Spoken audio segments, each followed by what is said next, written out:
What's up, everybody? It's Rebecca Johnson of Supergirl Radio, and we are going to be officially live here in a little bit. It looks like my green screen is having a fit with the background that I chose a little bit. I'll try to maybe see if I can work. Oh, it's because I don't have I have a green screen function selected on StreamYard. So that would be good to do if you have StreamYard and you are using a green screen. Check, I have a green screen in the box, and that should work. Okay, so it looks like Morgan, you are here. I just want to bring you in and make sure. I'm gonna try a different background because I made a couple because I wasn't sure if the spacing would work. Okay, so there's that one, and then there's this one. I don't know, maybe the first one is better. It's got the fire stuff in it. Or we could go no text. Ooh. Which do you prefer? I mean, I don't know. We get a little Brandon Routh at the top. He's just kind of peeking over top of me. And we get a little bit of Ambrose and Queenie at the bottoms. Hey there, Brandon. So I don't know. Let's see. I guess we'll go with this one. I feel like everything's spelled correctly. Spacing is good. So yeah, we'll go with that one. Doc, good. Everything there, because we have looks like we have some news, we have some feedback, lots to cover. So I wanted to make sure we got that. Okay, well, I think we can officially get started, and we will be talking about and probably spoiling for people the 9 Lives of Christmas, the Hallmark movie starring Brandon Routh and some cats that happen to be in this movie. It's the first of 2 movies about Brandon Routh and some cats. So this is we're going to cover the first one now. I haven't seen personally. I have not seen the sequel, but excited. I may have dive in. I may have spoiled myself on the sequel. Gasp! I did read we won't talk about the sequel, and I was like, oh, I did not care for it. So we'll talk about that next year.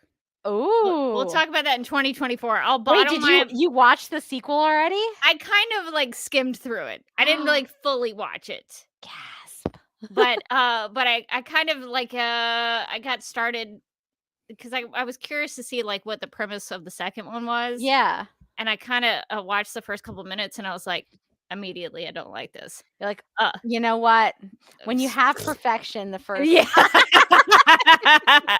But we can talk about that next year because I have a feeling we should talk about this one in 2023. The next Christmas, we'll do the 9 Kittens of Christmas. I feel like, should we wait a year? Or should we just like get into it in the first of the year? Just like keep Christmas going. Hold on. We got thoughts. We got hot takes on the 9 Kittens of Christmas. I was really tempted, honestly, to like the next movie was right there on my like Fire Stick, and I was like, would be so easy to just keep going. You know what? I don't know. I mean, we don't have a schedule we've got to keep. We don't. When we come back, things are loose here now. When we come back after Christmas, do you want to just? I could be down for that. I could be down for that. All right, okay. Because I feel like if I had to wait a year to talk about what I witnessed, I would probably forget a lot of my feelings, and I don't want to like bottle this. While it's fresh in our mind to watch this duology of films. So maybe we'll just keep going in the Brandon Routh cat universe. And we'll just finish it out. I think that's a plan. First thing in Stanley, we can't do it next week, unfortunately. Fortunately and fortunately, I will be on vacation. So this is the last episode of Supergirl Radio for 2023. It is. This is our last one. We thought we were gonna go out on a high note. So cats, Christmas, Brandon Routh, sure. So I hate that we're gonna be maybe kind of not really on a cliffhanger. We'll talk about it. We'll get into all of the cat stuff. And Stanley, yes, we've had some creative show topics as of late. We'll continue that in 2024. So come back and hang out with us because we've got some Crisis to watch. we're going to be talking about the creators of Supergirl and the different biographies that are out there about them. So I will teach everyone about what I know about the creators of Supergirl. So that should be really fun. And then we'll go from there and kind of just figure out what we want to do. We got to catch up on Rebirth. That's been a years long that we needed to do. But we'll plan on all of that in 2024. But maybe the first thing we come back, finish out the cat universe. I feel like maybe. I mean, I think that it's what the people want. Yeah, all right. Well, we'll figure it out. But whatever we decide to do, this is going to be the last episode of Supergirl Radio for 2023. So we will end on our Christmas episode for this year. And so I guess let's just dive into it, because we got to go ahead and get started, because we got lots to cover. So we will get started, and we'll see you on the other side of the opening titles.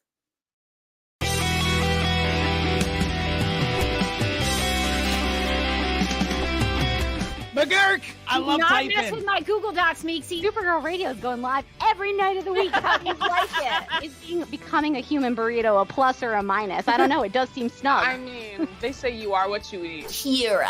I love that. So I do a podcast called Supergirl Radio, and one of our segments is Lena Luthor, Boardroom or Ballroom, because Really? She looks like a boss in this coat.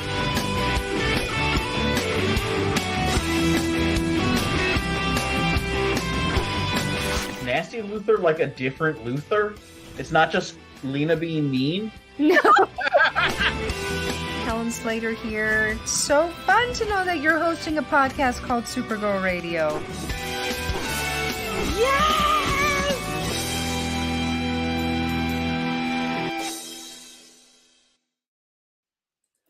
Welcome to Supergirl Radio, your source for all things related to the CW Supergirl TV series and the character of Kara Zor-El. My name is Rebecca Johnson. I'm Morgan Glennon. And we are live and wired on the DC TV Podcast YouTube channel and the Supergirl Radio Facebook page to do our annual Christmas movie review featuring an actor from or someone connected to the Supergirl TV series. And this time around, we are discussing The 9 Lives of Christmas, starring Brandon Routh and some cats. Very exciting. So we'll be talking about The 9 Lives of Christmas. It's a Hallmark movie. I believe it was actually based on a book. So there was a book out there before the movie. So I'd be curious if anybody's read the book. Is the book better than the movie? Usually that is the case. So I'd be curious if the addition of Brandon Routh into the story makes a difference. But we are going to be talking about The 9 Lives of Christmas. But before we do that, we need to get to the news. On his Instagram account, James Gunn confirmed that actor Nicholas Hoult has been cast as Lex Luthor in the upcoming movie Superman Legacy. Gunn wrote, "Yes, finally I can answer. Nicholas Hoult is Lex Luthor in Superman Legacy. And I couldn't be happier. We went out to dinner last night to celebrate and discuss how we can create a Lex that will be different from anything you've seen before and will never forget. But James, we heard this weeks ago. Why didn't you tell us it was true?" Because although we were discussing it, it wasn't final until a couple of days ago, and I don't want to tell you all something that isn't certain. Anyway, here's to Lex and Nicholas, one of my favorite characters in the DCU. And then there are like praise hand emojis, DNA like emoji, like a microscope emoji, like little beaker emoji. Which is how I also describe Lex to people. Like, Lex, praise hand emoji, DNA emoji, scope emoji. Well, I assume that's referring to Lex Luthor's scientific mind. He's a criminal mastermind, but also a mad scientist in a lot of iterations. So, and I guess he's also always raising the roof, which is a thing that we all know about Lex Luthor. Everybody loves Lex Luthor. Raise those hands. So I guess maybe that's a hint of the mad scientist version of Lex Luthor coming to the screen. Although we have seen that in some incarnations with not only Michael Rosenbaum on Smallville, but also Jesse Eisenberg in Batman v Superman: Dawn of Justice. So I don't know that that would be totally different, but maybe they're going to be taking a different spin or take on this. And this was something that came out, I guess, like a week and a half ago, maybe 2 weeks ago. It was reported by some pretty prominent news outlets, but the way they described it seemed very speculative. It wasn't confirmed by anybody, so that's why we didn't talk about it at that point. But when James Gunn did post something officially on his Instagram account, that does seem to be confirmation that that is true. And this is the Lex Luthor who is going to appear in Superman Legacy. So this is why we are discussing it now, because it seems a lot more official. So we do have a Lex Luthor in the new universe that I assume will be the universe that Supergirl will occupy. Although she may have her own universe in space with Supergirl Woman of Tomorrow. And I hope I have not already frozen up. It seems like I might. It does sort of seem that way. I cleared my cache. I got all this stuff off this base on my computer. I don't know what's going on. So I did see your hands move, but then they stopped again. I'm always like frozen in like the most unflattering. Okay, so I'm gonna go out of StreamYard and come back in, and I'm going to, before I leave, contact StreamYard and be like, what the heck? Why is this happening? Excuse you, StreamYard. Because I have tried to figure out what's going on, why my system is overloaded. But Morgan, if you would like to pop in the chat if anybody has any questions about anything, I will try to resume my StreamYard and come back. Sounds like a plan.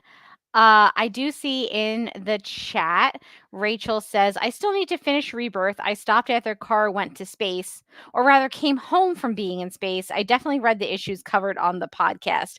That's what we read too. I've read no more than the issues that we covered on the podcast. So we probably do have to get back to that at some point soon. I honestly somehow managed to miss the rumor of them casting Nicholas Hoult as Lex Luthor. So this was sort of a new one for me. I was like, oh, cool, they cast him. And I didn't realize that there had been a rumor going around that they were going to cast him. But I have seen him before in a couple of different things. So yeah, I think he's a pretty good actor. Rebecca, have you seen Nicholas Hoult and stuff before? I have not. So this will be my first introduction to him. But I've heard people like him. He is great in The Great, which is a comedy about Catherine the Great from Russia. Oh. And he plays her husband in that show, and he's really funny. So I still am like 2 seasons behind, and also it got canceled, which is potentially why he's free to do this. But but I would highly recommend it. It's a fun show. It's a good show. Okay. This is a slightly historically accurate, but not too much. Does he seem like villain material? He's kind of villainous in The Great, but like in a really self-centered way, kind of like a doofus villain. So it'll be interesting to see what his version of Lex looks like. He's definitely not like a great guy in The Great, but he isn't like a mustache twirling like criminal mastermind either. He's just kind of like a dum-dum. But he is a good actor, would you say? Yeah, I'd say so. Yeah, I think he does a good job in that show. I think he's really funny. I think he like hits the emotional beats fairly well. I feel like I've also seen him in other stuff, but I could not tell you what that other stuff is. So who knows? But I know The Great. That one I do know. Let me see. Oh, he was really good in The Menu. Have you seen The Menu? I've never seen The Menu. What is that? The Menu is it food related? Is wild. I kind of don't even want to. I kind of want to just tell you to watch the movie without knowing what it's about. It's so. I guess it's kind of considered a horror movie. I don't think it's very horror movie-esque, but it is weird for sure. So basically, all these people go to this island to get this to go to this very, very expensive, like very fancy dinner where this chef who's like a genius cooks all the food. And Nicholas Hoult is like super, super into one of those super foodie people who's really into it, and he's like, oh my god, this is how he makes this, and this is how he makes this liquid emulsion. And it's also got Anna Taylor-Joy in it, and she's just like, I don't care. It's a really I don't want to give away more of the movie than that if you ever decide to watch it, because about halfway through the movie you think you know what you're watching, and then it just gets insane and you're like, what? Yeah, the premise of that, knowing that it's a horror movie, is making me maybe not want to watch that, because I could see that going into some places that It's a little would be kinda disturbing. gross. Yeah, it's a little disturbing. I wouldn't say it was very gross though. I will say that. Okay. I don't think I had to look away more than once in the whole movie. Okay. So Right. I would always give a gore warning, because I don't like movies that are gory. This one's not particularly But gory. you're also more of a horror movie connoisseur That than is- I am. That is true. I've heard some people consider it horror. I consider it more just weird. I don't even know what genre to put it in. It's also Google classifies it as a horror comedy. Oh, okay. It is funny in places. It's weird also. So let's see, what else was he in? He was the little boy in About a Boy. I didn't know that. Is that the one where they shot it over a course of a decade or something? No. No. Oh, no, I that know is exactly which one you're thinking of though. But is that Hugh About who's a the Boy- actor in that? Hugh Grant. Yes. Okay. It's he's a single parent or something, or maybe he meets a little boy or something like that, and becomes kind of his mentor or something. Right. Something Okay. like that. He learns to be Hugh Grant grows up by meeting this little kid. Sure. And apparently Nicholas Hoult was the little kid in that. I did not know that though. Okay. Well, he has a storied career then, if he's been around since the days of Hugh Grant movies. Rachel said he was the young beast in X-Men First Class. So he's got a superhero comic book film. There you Fred. go. Okay. And Aaron points out that he was also in Warm Bodies, a zombie movie, which I actually haven't seen. I don't think I'd want to see it. I'm There not you- really There you go. zombie person. I'm only a zombie person if Zack Snyder directs it. It is Warm Bodies is a horror romance. No. So I don't know how that works. And now I have to admit I am a little intrigued. Is it two zombies who fall in love? That's actually beautiful. They're no, please, no, you take the brains. No, I couldn't possibly. Well, what's the tagline for that? It's the Walking Dead, but they're not anymore, or they've come back to life. There's a slogan in there somewhere. I feel like there's so much. It says the tagline on one of the posters is, he's still dead, but he's getting warmer. Oh no, that's terrible. I don't like that actually. That needed to be workshopped a little bit. There is a good tagline in there somewhere, but I don't know that was not it. That is not the that line. was not it. It's too funny. Did we want to address Stanley's comment? Oh, I see Stanley. It got popped up. Yeah, in the chat, asked, have you read Supergirl Woman of Tomorrow? It's great. We have, Stanley. Actually, we read it here on this very podcast. And you can find all those episodes in our archive, but we covered every single issue of it. So we're big fans. Spoiler alert, we really liked it. We really liked it. And Morgan actually helped me understand the ending, because I came in real hot about it. And then Morgan was like, actually, I think you misunderstood the ending. And I was like, you know what? I think it did. The ending wasn't super clear, but we liked the whole thing. Yeah, we talked about it issue by issue. And we also interviewed Tom King about it. So he gave us some insight into the creation of the story and about the characters and the influence for it. So if you're interested in Supergirl Woman of Tomorrow, definitely check out our episodes on it, because I think they're pretty great personally.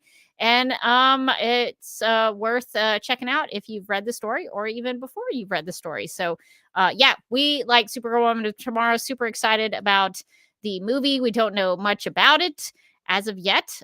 So hopefully we'll hear something about that soon. Because, I mean, if it comes out after Superman Legacy, it should be hopefully within a couple of years. So we should start hearing some stuff.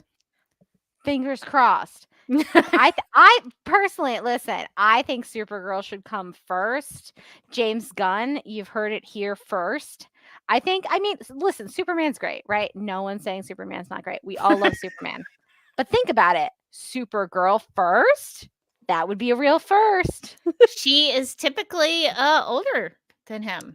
Wouldn't it be great if Supergirl's movie could get out first before everything falls apart like it kind of usually does here? Before the superhero fatigue has fully set in and before people stop going to these movies? Yeah.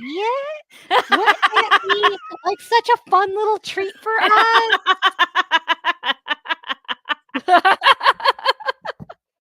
Yeah, I'm a little worried that if Superman Legacy tanks, we're not getting that Supergirl One of Tomorrow movie. What if I give you $20?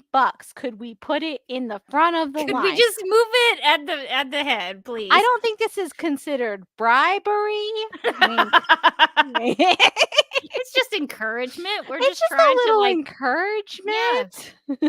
So we'll watch whatever Christmas movie you want us to watch, James Gunn. We'll make a trade to get that Supergirl movie first. Yeah, so we've got Superman, Lois Lane, and Lex Luthor, and then a whole bunch of like side characters, like the engineer, the character everyone wanted to see in the next Superman movie. So there's a lot of like extraneous people that whatever, but we've got Superman, Lois Lane, and Lex all the Luthor. big parts, like the engineer, barista number 2. I'm just making stuff up. When you were off the stream, I admitted that I hadn't even heard the rumor that he was cast as Lex Luthor. I was just like, it was just a fun little surprise for me today. Well, I think like the Hollywood Reporter and like some of those big outlets had said something in November. And the way the articles were written, I remember reading it thinking, that doesn't seem like official. Like it seems like they're just kind of making this up. So that's why he had to come out and why James Gunn had to come out and talk about that. Oh, Rachel reminds me we do have a Jimmy Olsen and Eve Tessmacher. Well, we'll have to talk about it in the next episode because I did kind of forget about that. So we will talk about Jimmy and Eve. So they are building out the Superman world cast of characters. And Stanley is also reminding me they cast Sean Gunn as Maxwell Lord as well. So we'll have to talk about a lot of casting for that because I kind of forgot about those things. So now I'm very curious about Maxwell Lord. Lord. Okay. I feel like if you're gonna cast Maxwell Lord, you should just like go and get Peter Fasinelli. Like I think he's already got this. He's around, right? Like he's around. He's got this. He's got this. He was a great Maxwell Lord. We all liked him. I wonder, or love to hate him. I wonder if he's going to do terrible things the whole movie and then get away scot-free and reunite with his son at the end of it. I wonder if that's maybe. Like Wonder Woman 1984. Because that was super fun to watch. He felt a lot of guilt, so it doesn't count. It's like, really? He like almost destroyed the world and you're not even gonna like arrest him? Okay, whatever. I mean, to be fair, he was played by Pedro Pascal, and if Pedro Pascal kind of came to me and was like, you know what, Morgan, my bad. I did it for my son. I'd be like, Pedro, you scamp. All is forgiven. All's forgiven. We're all good. You're Baby Yoda's dad. I can't possibly. So what take on Maxwell Lord will they go with? I don't know. Maybe it'll be the take where Wonder Woman has to come in and cut his head off, because I think that happens I in think you're right. In one of the Wonder Woman kills him in the comics. brutal. So yeah, Would so it be maybe funny if like Wonder Woman is like completely unestablished in this movie? She just comes in, cuts off Sean Gunn's head, and then disappears. And then we're just like, who was that? Anyway, I've got some ideas. Call me. I'd be way more excited about Superman Legacy than I currently Ah! No one saw that coming. All right. Well, I guess in continuing with movie news, we do have a new trailer for Justice League Ooh. Crisis on Infinite Earths Part 1. Warner Brothers Entertainment released one on their social media channels and on their YouTube, which I guess YouTube is also a social media channel as well. Yeah. And Morgan, shall we try to do like a live reaction to it? Sure. I guess Let's we do could. it. Because I don't think I I've think watched it. Yeah, so this will be a good way that we can kind of talk about it amongst each other. Yeah. Let me know if you can see the screen. Got it. I'm trying to get rid of that like white. Apparently, I can't get rid of that white space at the bottom of the screen. Anyway, no big problem. Okay, so let me make sure that there's audio. I'll turn it up a little bit. All right, so we'll probably start it and stop it based on any questions you have or any comments. So just let me know if you want to stop it. Already feeling like we should start it with Supergirl. Yeah, this it's already starting so real Flash heavy at the beginning. I guess we Real gotta Flash heavy. well, and Flash does have a To be big fair. big part in Crisis on Infinite Earths. He is one of the two, spoiler alert, characters who die in Crisis on Infinite Earths, like two of the big deaths. Some of the Earths, kind of get destroyed and stuff. But Not great. it's not great. It's a crisis for a reason, but Flash is one of the characters who is going to meet his demise. Although that's just an assumption on my part based on the comic book story. Who It knows? could be that maybe he doesn't die. Anything could happen. Most of you are. So it looks like we've got Robin, Batman, I guess Black Canary, Green Arrow. Who's Who's like who's is that Blue green? Beetle? Maybe green Blue Beetle. Where that you live at. And then Aquaman. Yeah, it seems like In most of the kind of the big parallel cast. to many versions of your universe. I've gathered you all to. So I guess that's the Monitor? Monitor, and there'll be the Anti-Monitor in here. It's hard to kind of tell who some of these characters are from their back. Save Maybe your world. Red Tornado. Maybe That's the- Zatanna. I was about to say that's the guy who does the magic with the top hat. That does not look good. And there are two Supermen here. Two Supermen. So on Infinite Earths, you have to have multiple Supermen. It's hard to kind of tell some of these characters down here. Obviously, Hawkman is going to be in here. Got Got those the wings. Yeah, it's kind of hard to tell some of these other characters. But yeah, so we'll have multiple Supermen in here. Good. You got that right. The threat is real. I was on one of the Earths that was swallowed by this wave. So I don't know if that's Ooh. is that Reverse Flash? Somebody in the chat, let me know. I don't know who that's exactly supposed to be. I come from a parallel Earth. We look down on So this might be the Crime Syndicate, the bad guy version of the Justice League, I think. Is supervillains. that Lena Luthor over in the corner with her No, class? I think that's supposed to be like the bad guy version of Wonder Woman. It looks like Katie McGraw. Yeah, it kind of did. But there's the Owlman and Ultraman. So Yeah. Welcome our newly formed team. there's Martian Manhunter. Oh as well. yeah. And Vixen is in there. And I think this animation style is related to the Legion of Superheroes movie, the animated movie that we watched. Oh, It yeah. had It all does of look those- similar. That had all those Brainiacs, so I think it's similar in that. With heroes. The Justice League. So I guess that's Metallo, maybe? Looks like the Probably green heart in there. kryptonite sort of Yep, situation. Yeah. Drained of power from them. Thank you, Justice League. Something's about to happen. Something major. I am Harbinger. This is the thing. Yeah, I figured. So I think I don't know if they're doing the similar thing to the Arrowverse of having. I was about to Barry say, and Iris's wedding. are Barry and Iris getting married just like they did in the Arrowverse? Yeah, and I don't think I'd have to reread Crisis. It's been a long time since I've read the comic book version of it, but I don't think Barry Allen gets married in that. I think have it was no idea. I was going to something ask. from the Arrowverse. Yeah, I mean, do we think that Oliver and Felicity are gonna like parachute into this wedding and be like, could we do a joint wedding? No, I would riot. It doesn't look like there's a Felicity in here, but maybe there is. But Could this also be about us a little bit? I can't. I'm trying to think. I'm probably been madder than that in the Arrowverse on Supergirl, but that was like one of the times where I was really mad about the Arrowverse. It's ridiculous. Oh my gosh, that was not a great moment. You each possess the skills, strength, and speed to save your universe. Great Scott. What's happening? The universe, it's all vanishing. Look! This is it. I won't let you go. I think those two characters, I'm going to rewind a little bit. That's Supergirl, right? I think that's Supergirl and Brainiac 5. And Brainiac, like. yeah. Yeah. The universe, it's all vanishing. Look! This is it.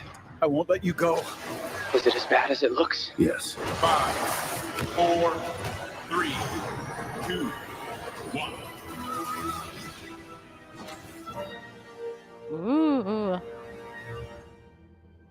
So yeah, I'm dramatic. trying to remember when I think they announced the date for it. It's like January something. We'll have to take a look at it when it comes out. I don't know, the date's not at the end of this thing. But yeah, so we'll be reviewing that in the 2024 year.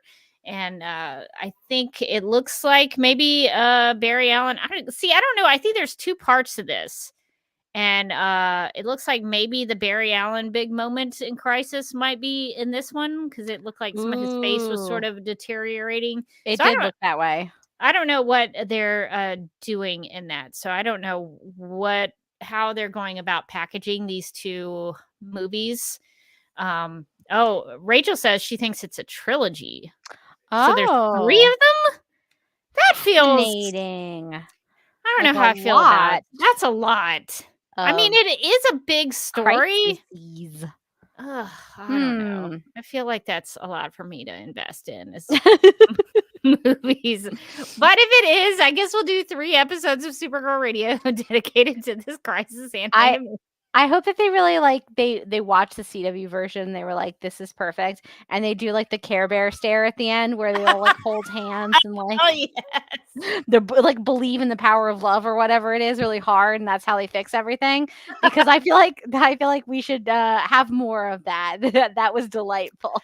You know, I had kind of forgotten that until you mentioned it, but that was something that did happen. Yes.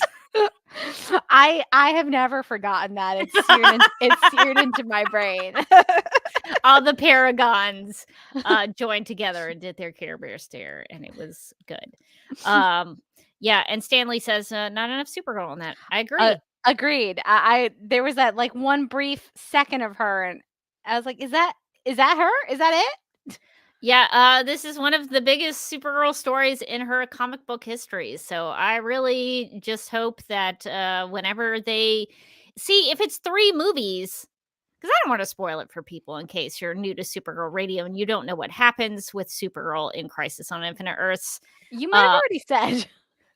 Did I already say? Well, in that case, there's a big moment for Supergirl in Crisis, and it's a very pivotal for her history. I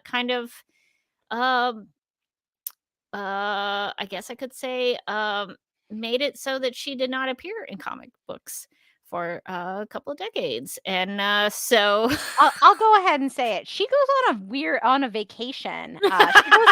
She goes to Aruba. It's a weird character choice. I agree. she retired early, and then she just doesn't come back for like 20 years. It's really strange. She comes back so tan though. Don't worry. Yeah, no, it was a great time of rest and relaxation. Puka shell necklace. Yeah. We always want to put puka shell necklaces on heroes. Supergirl, Red Tornado. That's right. They're all better with puka shell necklaces. You can see that like my fashion sense was forged in the early 2000s. Let's get Red Tornado with a puka shell necklace and some frosted tips. That is in a previous episode of Supergirl Radio. I cannot remember which one. Maybe Red Faced when we did Supergirl Radio Rewind. Maybe I think so. I think we went on a whole tangent where like Red Tornado like surfs in his free time. Yeah, and it's just like kind of a surf bro. Like that's sort of we've heard a whole story that he deserved. Yeah. We were like, he didn't get enough stories. We're gonna write him one. So that's not something that you would understand if you had not seen that episode. So go back and either watch or listen to that episode. But I don't know if the little bit of Supergirl in this trailer, because this is part 1, I don't know if that's an indication of her not having as big of a part in part 1. So maybe whatever she does big wise could be in part 2, I would imagine. That's my guess, is part 2 is when things go south for Supergirl. Yes, Daryl, Supergirl went to live on a farm.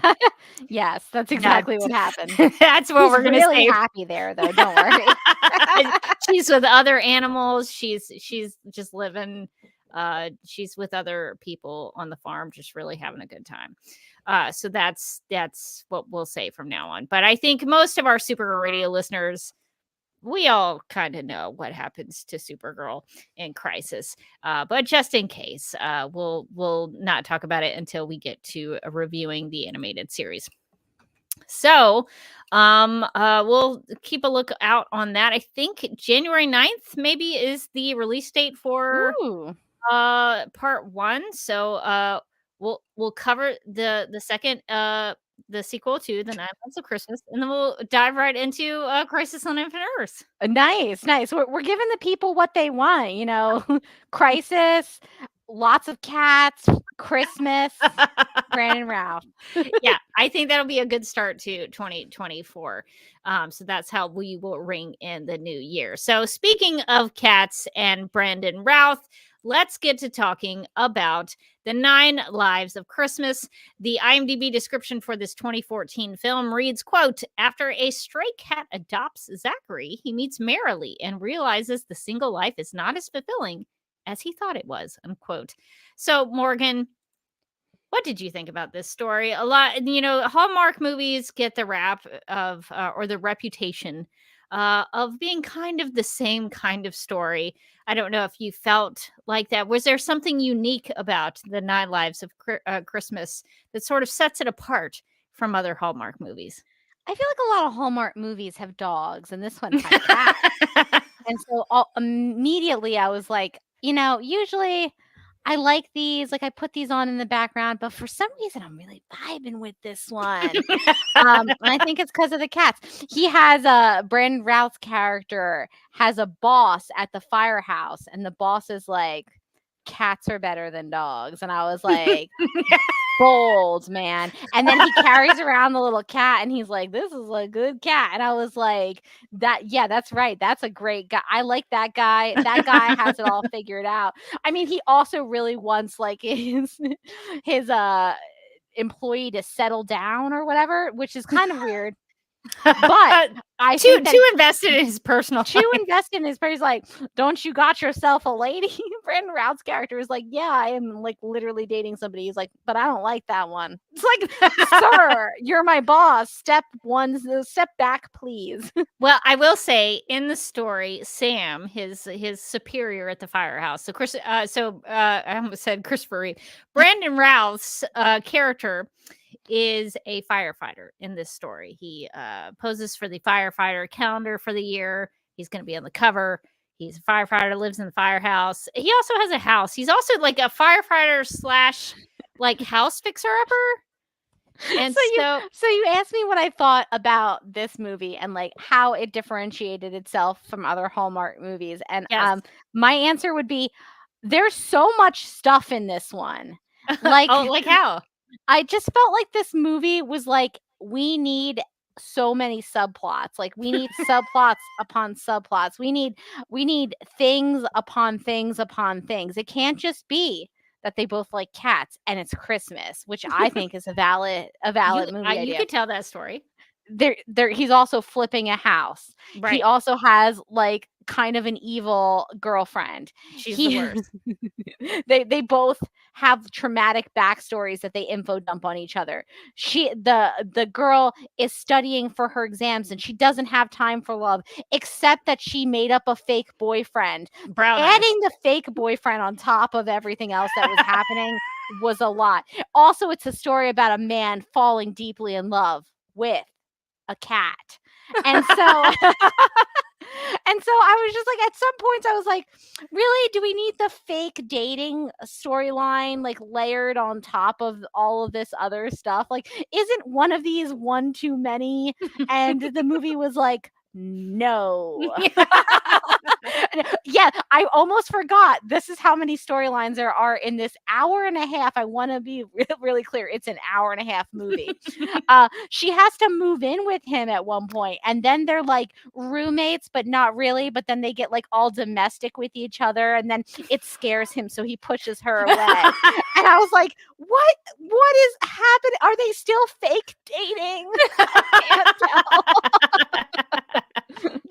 So yes, Zachary is a character who his parents are divorced. He was very angry as a teenager because of it, and through that experience, he was in a fire. There was a house fire, and this heroic fire saved his life.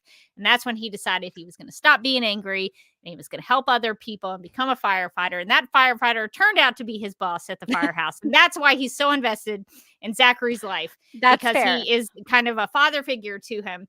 And then Marilee, the female lead in this, the owner of Queenie, who is the cat on that side of the story. Her parents died in, I think, a car accident. She had to raise her little sister. So both have terrible backstories. Tragic backstories. I will say backstories. the biggest laugh I had in the whole movie, and this shows like what a terrible person I am, I think, was when she asked him like, oh, what made you want to become a firefighter? And he was like, I almost died in a fire.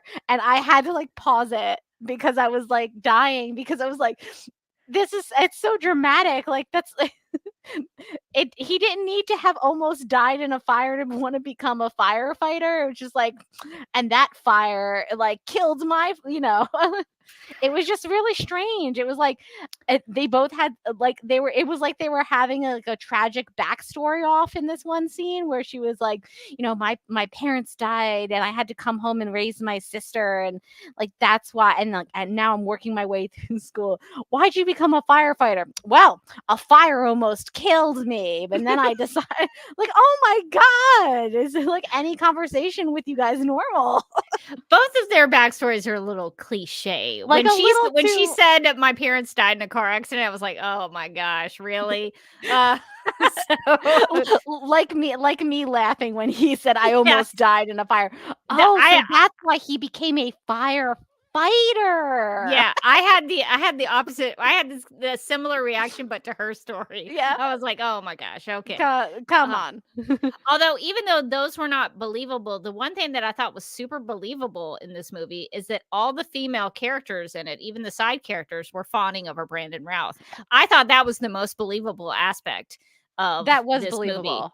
Like the lady taking his picture at the beginning, like all these like ladies he was dating, Marilee, all these characters. I was like, okay, that tracks is realistic. I buy that part. I did appreciate that the movie didn't try to pretend like he's like a normal looking man. No, he's not. He looks like Superman. That's why I got cast as Superman. Like if he walked in, you'd be like, whoa, what's going on here? Hello. Yeah, so he is the attractive man, and she's kind of the pretty but doesn't know it character. So Yeah. that was her description in the film. She's not the supermodel that he's dating, but she's pretty and doesn't know it. Um, so I guess what did you think about? So we talked about kind of how she gets kicked out of her. So a lot of things happen to Marilee. She gets A lot of fired. things happen, period, in this movie. So Marilee's working at a pet store because she's got, I guess that's paying for her vet school. I don't know. But I mean, she's not in 2023, but this is a little bit older of a movie. this so. is a 9-year-old film. So maybe back in 2014, you could pay for your vet school by working at PetSmart or wherever she was working.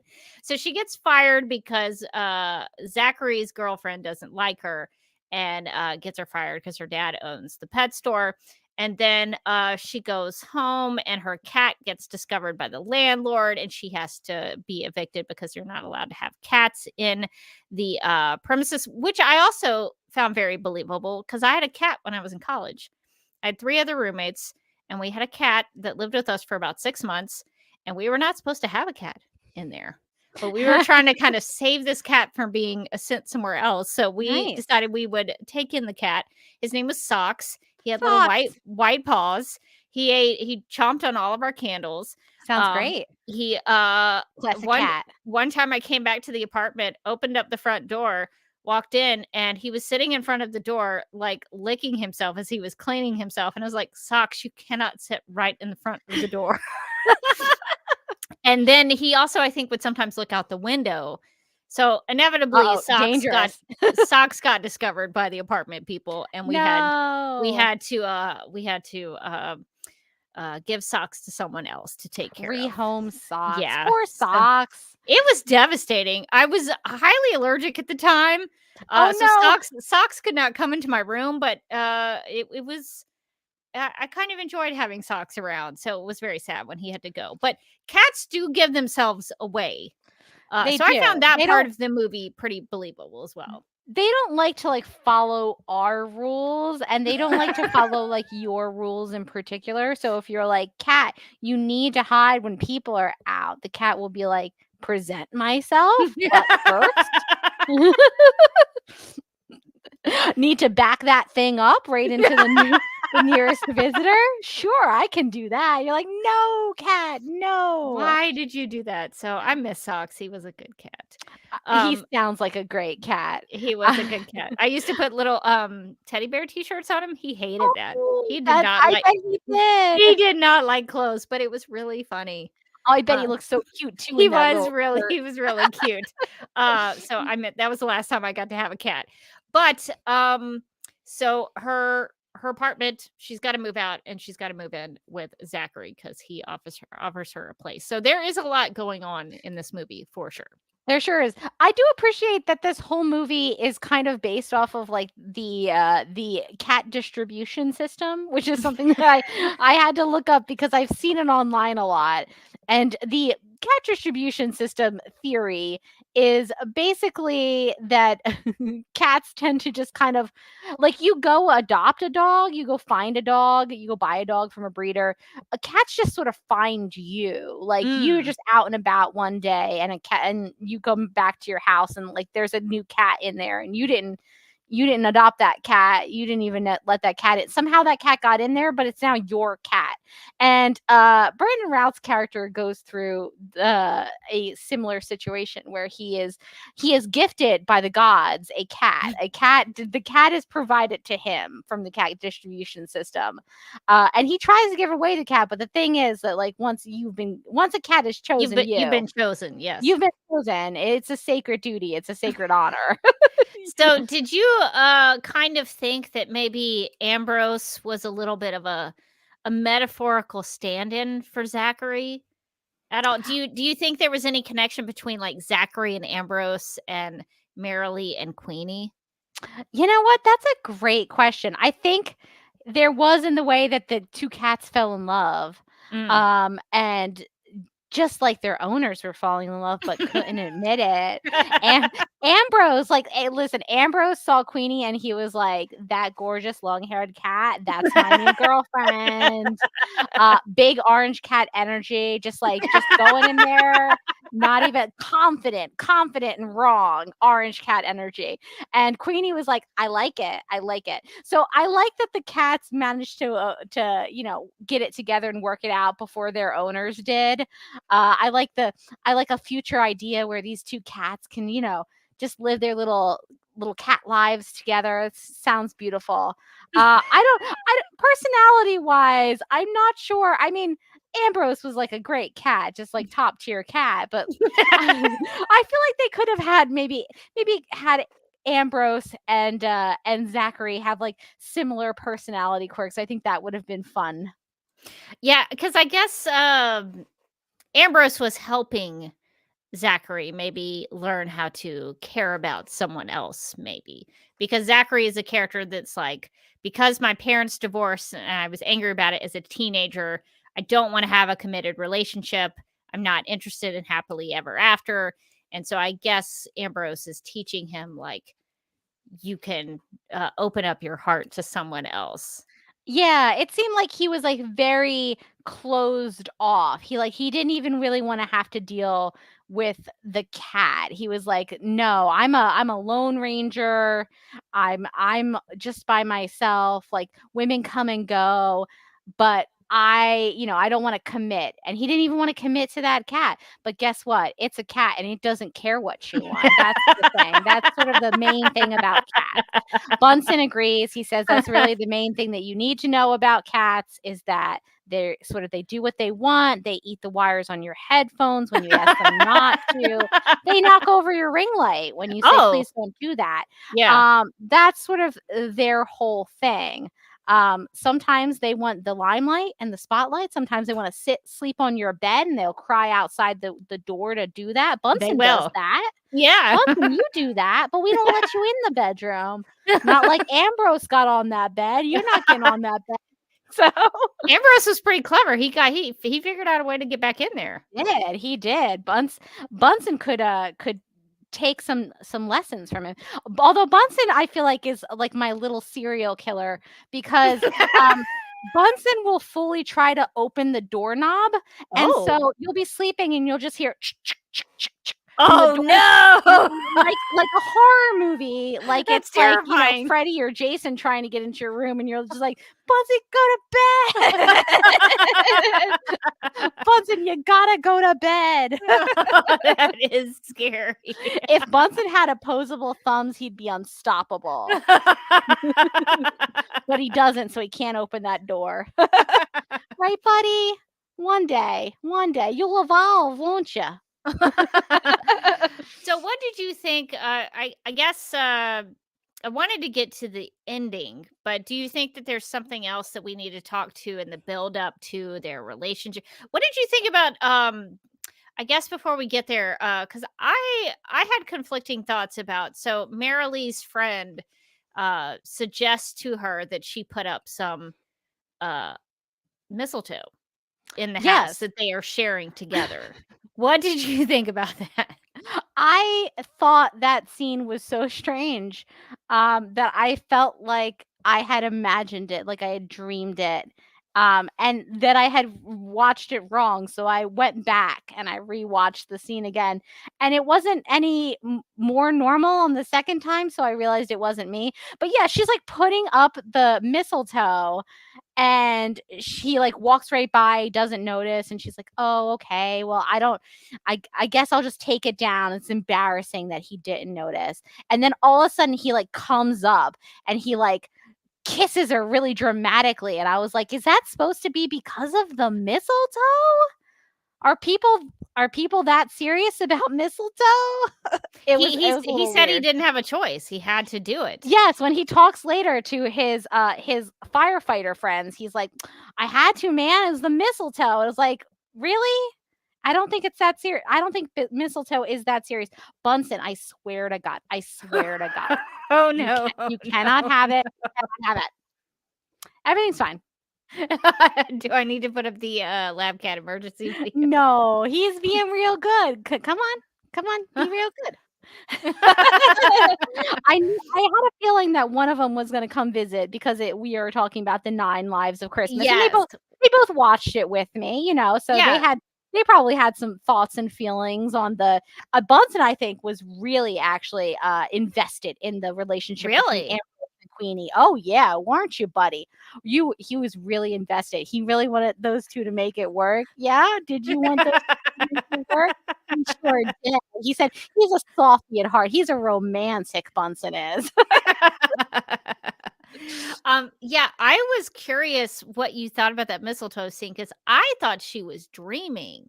Like I thought it was like a dream. So it sequence. also seemed like it was so weird that it didn't seem real to you too, right? Yeah, I thought it was Okay. a dream sequence and she was gonna like come out of it, and then she's gonna be like, "Oh, that didn't happen." I thought it was like I had to go rewind it to be like, Okay. "Oh, that happened for real? Like that was a real thing?" I was so confused by that. It makes me feel so much better that you also rewound that scene to see if it was real because yeah, it was like the editing on that scene and honestly the performances too were so abrupt. It like didn't make any sense from the scene that like had like preceded it to the fact that like yeah, it did kind of seem like a dream sequence where I was like, did that really just happen?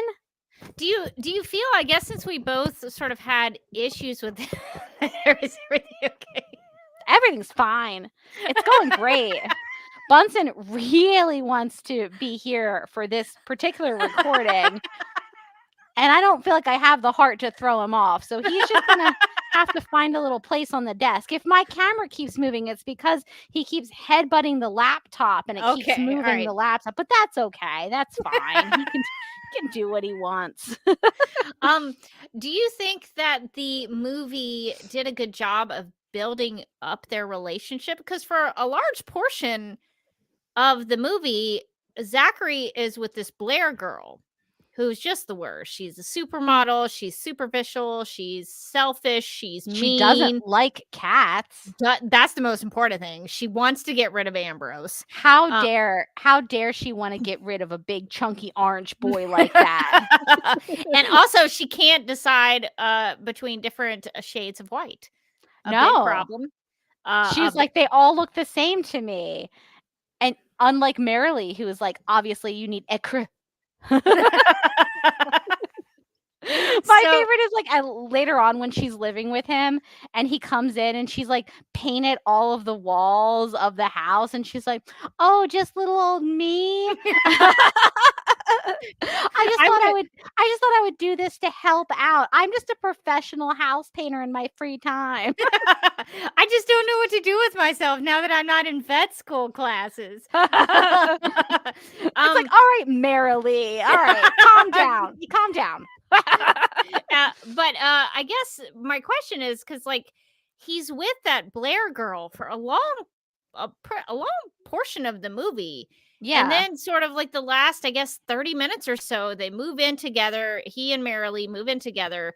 And then there's kind of like a tension between them, but they don't really act on it until like the very last scene. So I guess sorry. I want to see that picture later.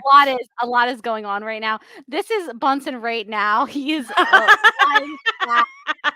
chewing on a cord. This was Bunsen moments ago. If he looks a little disturbed, it's because he is. Bunsen, what, buddy? There's a lot of activity tonight. Lie down then. If you want to be on the desk, you can. But you gotta settle. You gotta settle. Staring at me. Because I guess I was surprised that they kissed because it had not really progressed in such a way that like it was leading to something like that. Do you feel like it was building it up in a way that made that mistletoe kiss make sense? I feel like it was building up their relationship that like they liked each other and then they just kept on like encountering each other and then like he kind of like went looking for her after his awful girlfriend got her fired, which is how he ends up helping her move out and everything. But I didn't think that like in that part of the movie they had really built up to them like being romantic. It seems like they were more friends and roommates with like a romance sort of percolating under the surface, but I feel like they needed a little bit more to establish it. Yeah, I think they needed to do something a little bit more. They showed them getting along and that they were very compatible, but I don't know that like that kiss kind of came out of nowhere. I felt like, so that was not my favorite part. Although there were moments in this where I did kind of tear up a little bit. There was some point in the movie where, and I can't remember now which part it was. Maybe it was when they were talking about their very tragic backstories. And it might have been where Marilee shared about how her parents really loved each other. They were high school sweethearts, and when her dad would be somewhere in the house and her mom walked in the room, like he would light up and all that kind of stuff. I think that did hit a chord with me that I was like, okay, Rebecca, you gotta pull it together. This is a really silly movie about people falling in love and they've got cats. This is not that serious. The Nine Loves of Christmas. I've been known to cry at like werewolf weddings, so it's not. I'm very sensitive, so it's not surprising that I sort of teared up a little bit during this silly movie. But I think that was the time in which that happened for me. So I guess they did. I was invested in their relationship at some point, but I don't know that they really earned that mistletoe kiss. Yeah, I agree. And I also, in these kind of movies where it's like a romance and you're following the relationship, like the kiss should be kind of a big moment. It's usually like the big when they're like, oh my God, we like each other. And, the whole movie's kind of building to that. And this one, the fact that both of us thought it might be like a dream sequence or something happening, like that we'd missed a scene.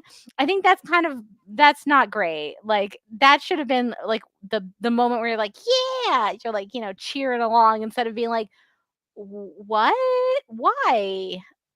Yeah. Well, I guess you needed something like that story-wise, because I guess if you had waited until the end, so at the end of the movie, spoiler alert, I guess to back up though, the one thing I really did like about this is that early on they set up this idea of mountain lions and how mountain lions sort of mate and fall in love, how like the male mountain lion will climb to the highest peak.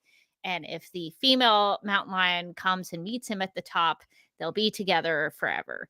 And so that's something they set up very early on. And they did pay that off because at the end of the movie, Zachary shows up with his fire truck and he climbs to the top of the fire truck, and Marilee climbs it as well to meet him on the top. And so that is their way of saying that they want to be together. So they did have that moment. But I guess if you waited until then to kind of have their big kiss moment, would that be too late? I mean, I guess that's the question. I think I don't hate where they had the kiss, but just like how they had the kiss. Like, I think that maybe there should have been a kiss, but it should have been like them like being really into each other and then like crossing the line and then being like, oh my God, what does it mean? Yeah. Versus it being like, well, I had to really like lay one on her. She had the mistletoe. It seemed forced. It seemed forced, or like even like it was like maybe like a little like peck kiss that then like became like, are we doing this? Like that kind of thing. Whereas like I feel like you could build up the romantic tension, but because of how weird that scene was, like any romantic tension that was being built was like immediately like just off, like thrown off by how weird the scene was, how choppy it was edited, like all of that stuff where it like barely seemed like a real scene. So I think they missed that moment of like building up how much they were into each other. Like I think it could have worked at the end, but I do like where they had it in the movie. I just don't know like how they had it. I can agree with that. If I was doing it, I probably would have done it a little different way. Because I think her forcing his hand in I guess to say it that way, I don't like that it was done because of mistletoe. I think it could have been done another way. I think it should have been done another way to just kind of show that they really liked each other and that they were like they were scared to cross that line because of his weird commitment issues, and she's like, I'm not dating, I'm still in school. I I have to say, the early scene where she's like with her sister and her sister's fiance, husband, Husband, I maybe? think husband, yeah, are like on her about dating, and she's Oh, and that was uncomfortable. terrible. Like, I feel like I see this scene in like every Hallmark movie, and it's like, oh my God, like lay off. And then to like get out of this horrible conversation, she makes up a boyfriend who is the attractive firefighter that she's met, but like a fictional version. Based on Zachary. Yeah, based on Zachary. And then her sister asks her, "What's his name?" And if that isn't a slam dunk question for if you had, say, a real boyfriend, I don't know what is, and I've never seen anyone get that wrong. If they were like, "Hey, you have a husband, right? What's his name?" And I answer to you, I just call him Blue Eyes." Or like, I just call him Brown Eyes. You'd be like, that is weird. That is demonstrably weird. I just asked you am I supposed to call this man? I'm supposed to meet him and I'm going to say, hey, what up, Brown Eyes? Like, what? That's insane. And I just thought it was so weird. Like the writing around that was like so sweaty to me. It was like they were going for something like, oh my God, I'm like panicking and I just said whatever. And it's, mistaken identities. But it was like too much. It's like no human being talks this way. And like there's no way that sister, I'm sorry, like I don't have siblings, but I know people who have siblings, and there's no way a sibling would let that go. No way a sibling would go, "Oh, you just call him Mr. Brown Eyes? Sure. Can't wait to meet him." No way. They're gonna be like, "You're being real weird. What's his name?" Especially there's a scene where they go shopping for a dress, and Marilee gets this really nice black dress, and she's wearing it. And so her sister is driving the car and drives them by the fire station. Is like, hey, let's go in and see Brown Eyes. And Marilee squirms her way out of that so that the sister doesn't go in. But I thought the sister would have like gotten out and like forced both of them to go in. That's what I thought was going to happen, and it didn't. Yeah. So, yeah, the sister was not probing enough. The sister really didn't. I feel like that was the one plot point that I felt like you could have removed so easily from this. Like there are a lot of plot points, but this one I felt like was almost kind of to the deterrent of the movie, because I've seen enough rom-coms. Usually the mistaken identity, somebody saying that somebody is like themselves or somebody else is something that they're not, that usually like that's usually like a big part of the story. That's usually like, we're fake dating. There's a whole book talk trend on fake dating. Like it's a whole romance, like cliche of its own, like genre of its own. And it just felt like they added fake dating as like a layer on top of this already like 12-layer cake. And they're like, I don't know, throw another one on it. Maybe he's her fake boyfriend for the thing. You don't need it. You can get rid of that because it never pays off in any way. So here's what I thought maybe either could have happened, or what I was sort of thinking as I was watching it, because sometimes I like to try to see if I could guess like what's coming. And I thought she was going to go to that realtor party or whatever it was, and she was gonna find out that the guy that they wanted to set her up with was actually Zachary. Because they talked about this guy who's really like they wanted to set her up with this guy that they knew, and he was really handsome, but he didn't have any really committed relationships. And so when it turned out that Zachary was also like in real estate, where he was like flipping houses and stuff, I thought she was going to go to this party, and they were like, hey, here's the guy we wanted to set you up with. And it was going to be Zachary, like turn out to be Zachary. Of course, she does go to that party and she sees him, but that's where she's like, oh no, he's talking to this blonde lady. He's cheating on me with some other girl, even though like we're not actually dating. I like that like her reaction to this was so outsized, like an over dramatic, that they had to have a scene with her being like, I know it's not reasonable to feel this way. As she like talks to her cat, and her cat was like, please get me therapy. I can't, you can't keep trauma dumping me on me like this way, Marilee. It's just, I'm You just took me a little away from cat. Ambrose. What are you doing? I feel things too, Marilee. The inner lives of Queenie. But no, I agree. I think your solution would have actually 100% like fixed my issue with the fake dating, which is that you can, I would say, like, you can pick up a storyline and take it out of whatever you're watching, and it makes no difference to the story. Like, you probably didn't need it, and it, like, they never paid it off in really any way. And when she shows up at the party without a boyfriend, her sister's just like, bummer. Sorry, your fake boyfriend couldn't make it. Like, I'm sure he's in Canada. He was working. He is working. You know, he's up there baking with William Day's girlfriend. Like, there was no repercussions for this fake boyfriend scheme of hers falling apart. So why, like, and it didn't end up creating any like zany hijinks, or like you mentioned, like, we were actually going to set you up with that guy, and it's the guy that she likes, and they'll be like, but you know, now that you're in a relationship, we're trying to set him up with somebody else. And then that could have been like, there could have been like zany hijinks and like miscommunication at the party.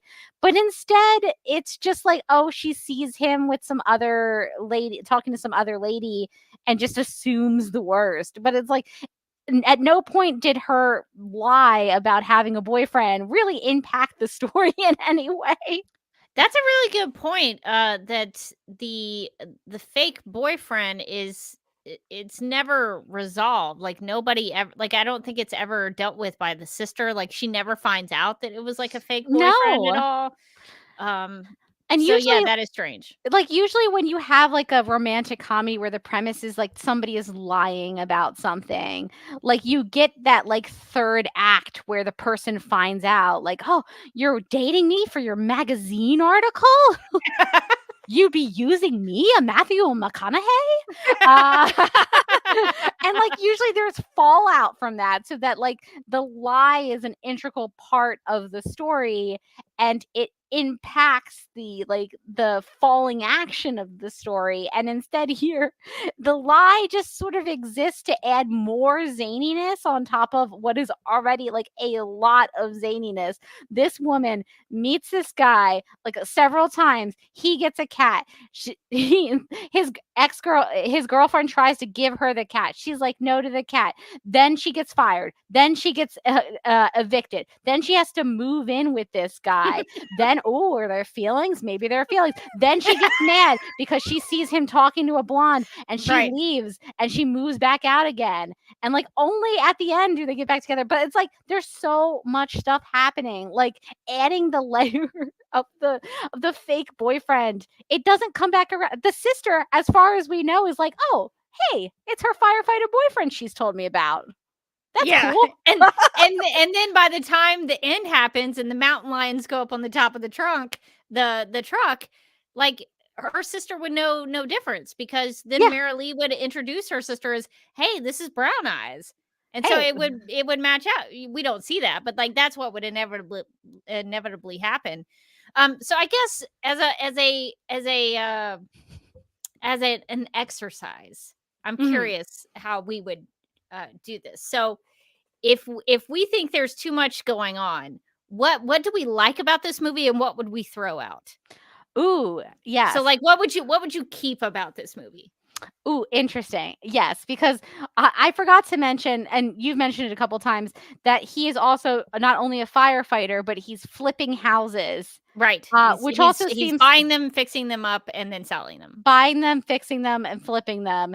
So he's got like a lot going on in his storyline as well. And it's just like, there's so many things. Like, the house also doesn't really impact the story at all. I thought it was going to at some point. So the only way I think that matters to me is that this is so cheesy, But they're creating this home together. Yes. They're creating what I would assume, although, it ends on the happily ever after, but not like the what happens after the happily ever after. So I'm just assuming I'm going past the happily ever after. But they could be, because they talk about how Zachary's never like settled anywhere. He's got these houses, but he never stays in one house. He's just like constantly flipping them.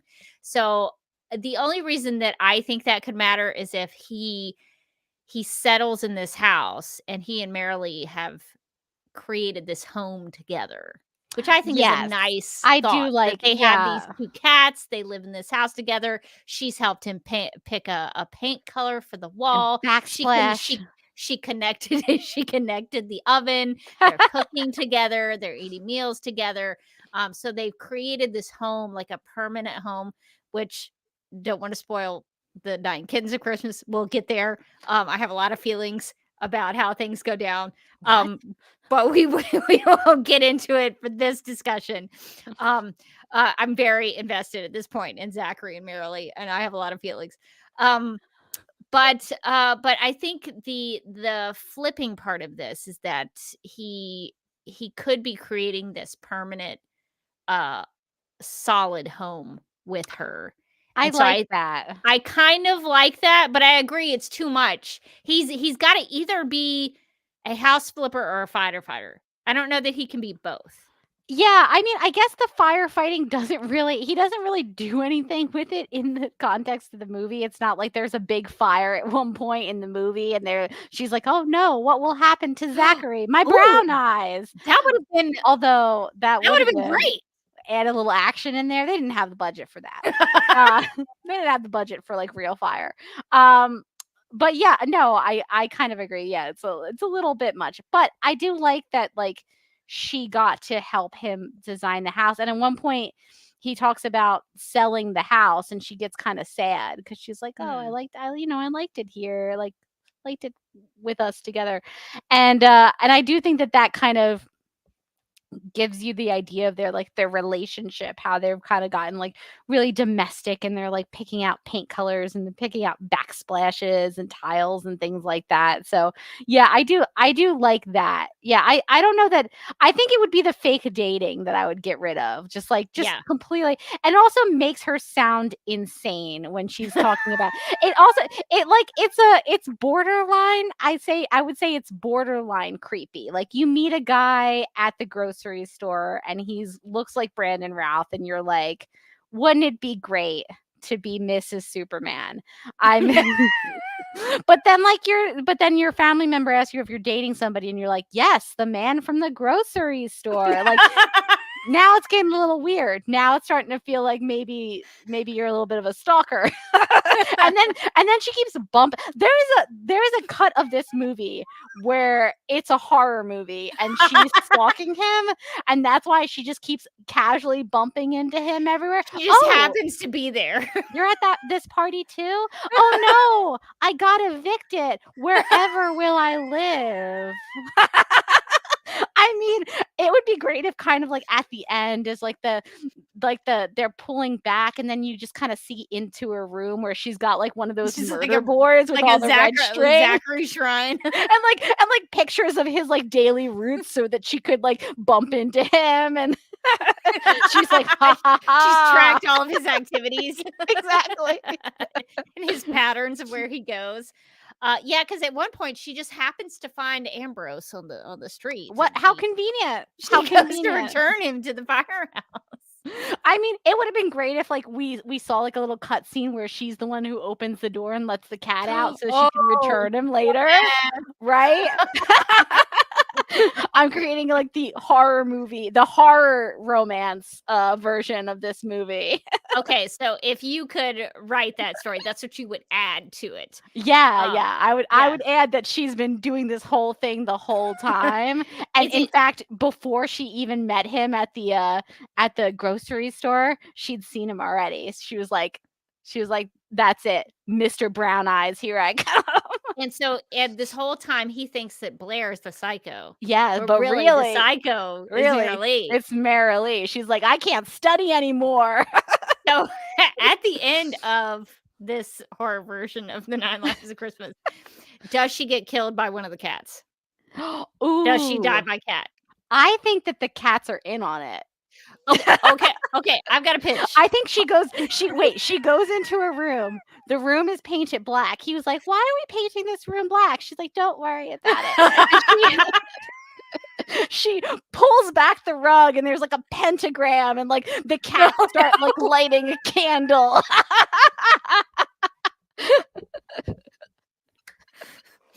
Okay, I She's was a gonna witch. Twist, and then we'd have a real good sequel. Let me tell you.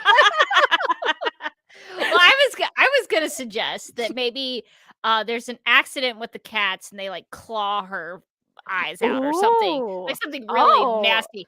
But then she comes later. You find out she didn't die. She came back because she has 9 lives. Oh, okay, that's also really good. Wow. And I'm almost like, does she go right back to like, hey, or does she find like another handsome firefighter where like the cycle starts all over in the sequel, but it's just a different handsome man? But that handsome man has to be connected to a cat somehow. Yes, like she like sees a handsome man with like one of those cat backpacks and she was like, him. That's like her objective. Or like Queenie whispers in her ear, it's him. It's him. So we have rewritten this to be a horror movie. So I think we have a horror version of this, right? It's now like the Krampus version of of the 9 Lives of Christmas. So I think I like that your version brought in the title though. Yeah, well, I was trying to think of like what I could adopt from the cat aspect of it. So I like the idea that they create this home together.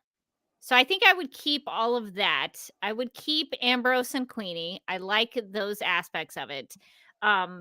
But I agree the firefighter thing was not as explored as maybe it could have been. I think you're right. You're absolutely right. I don't even think you need the firefighter thing. Because either you have him be a firefighter, as you mentioned, and something happens to him. And she's like, oh no, he's died in a fire. Him. Yeah. Oh, maybe he dies in a fire, but he doesn't really die, and he has 9 lives. And he's the 9 lives. What if he is about to die in the fire? He's like, something's gone wrong with the firefighting. You can tell I'm a professional at this, so I know all about firefighting. And just as he's like, about to like succumb, all of a sudden Ambrose comes in. He comes running in like through the fire, jumping, and he like wakes up Zachary. And he's like, Zachary, we gotta go. He doesn't talk, but he's just like meow. And Zachary is like, hey, little buddy, let's get out of here. And that's how he's saved. Yes. This brings Ambrose into the equation as well. See, they're both firefighters in their own way. So they debate on whether they should have a firehouse cat or a firehouse dog. Yeah. So then you could show that Ambrose is a good firehouse cat. You can show that cats save their owner sometimes too. Not all the time because they're not always in the mood. So I agree with the sentiment that he's either a firefighter or he's like a house flipper. I think having him be both is too much. I think you could make him a house flipper and then just have the firefighter friend characters just be friends. Like I feel like a lot of these movies are like, well, he's got to be able to talk to somebody else, and like so I guess he'll talk to his like buddies at the office, and I'm like, or he's got friends. Like maybe he just knows a guy who's a firefighter and he goes and hangs out at the firehouse. The firehouse didn't really play any part in the story either. So like it could have been anywhere. They could have been like, this is my favorite bar, or this is the coffee shop I hang out with my buds at. And we watch fantasy football. And like we play fantasy football. I think the only reason they really needed the firefighter thing is because he poses for the picture for the calendar. And that's the reason he's talking to the mayor's wife at the party, is because she is dealing with the firefighter calendar to raise money. I think that's the only, that almost has to be it. That's the only connection. It's sort of the only connection. Yeah. Like, I guess that he like kind of like lives at the fire. I But guess not also all the that, like, time. also like firefighters are cute. Like a lot of firefighters are cute. So like people have crushes on firefighters. I think that's as far as they thought through it. I think they were like, you know what would be really cute if he was a firefighter? And it's like, and then they cast Brandon Routh and they're like, you know what would be really cute if he was a firefighter. And you know? he was posing for a calendar. And he was in the little outfit and everything. I wonder if the 9 Lives of Christmas book, is he both in the book? Oh, that's did a they good question. change I something? forgot that you said it was a book. Like maybe the book hammers this out a little better. Maybe the book is like really got it. The got it 9 smoothed Lives out. of Christmas by Sheila Roberts. Sheila Roberts, best-selling author of The Snow Globe. So Sheila loves the holidays, I guess, genre and Christmas. Although this, I mean, I gotta say, the cover is gorgeous. It's like a window inside of a house, and like an orange tabby is looking out, and there's Christmas decorations behind. Beautiful. No notes.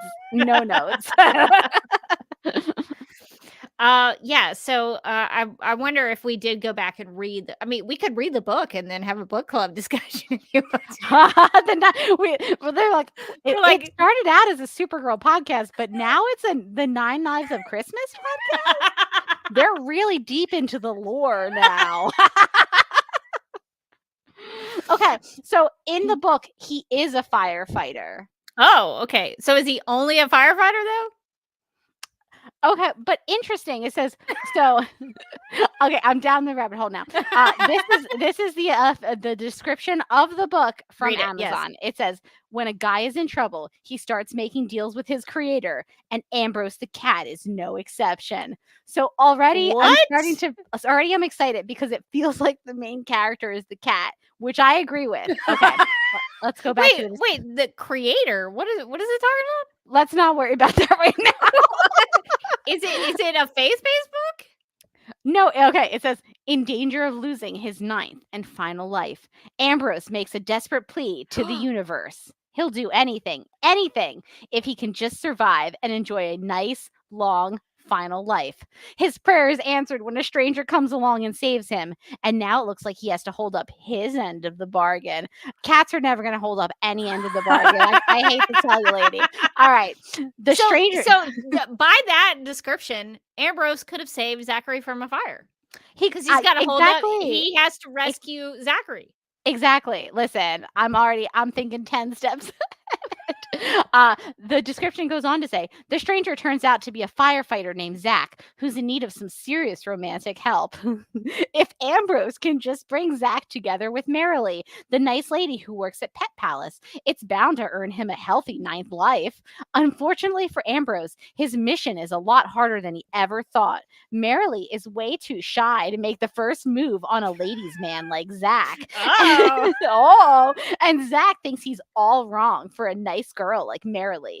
Now it's going to take all of Ambrose's feline wiles and maybe even a good old-fashioned Christmas miracle to make them both realize that what they're looking for is right in front of their eyes. Bold choice to make the cat the narrator. I love it. I was gonna say, like, honestly, I don't really have like an interest in reading this book. Now I do. The cat is the main character, as he should be.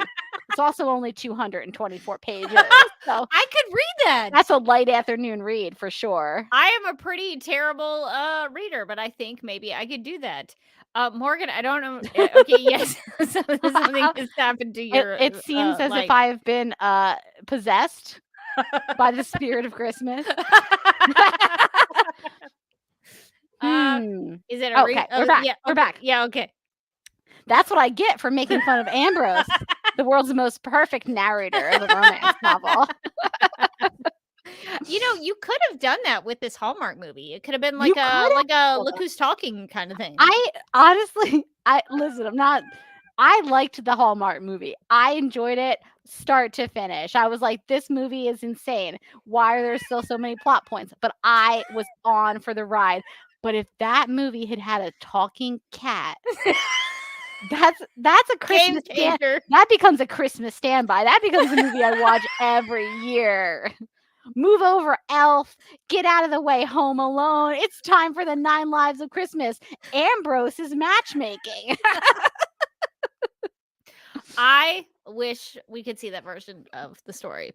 But Ambrose is a good cat. He's a He's great quite cat. he's quite the character. He sort of takes over Zachary's house and his bed and his chair, and he plays a big part. One of the things I did like visually in the scene when Zachary and Blair go over to the pet palace, I guess it was called. Yeah. And Marilee is working there.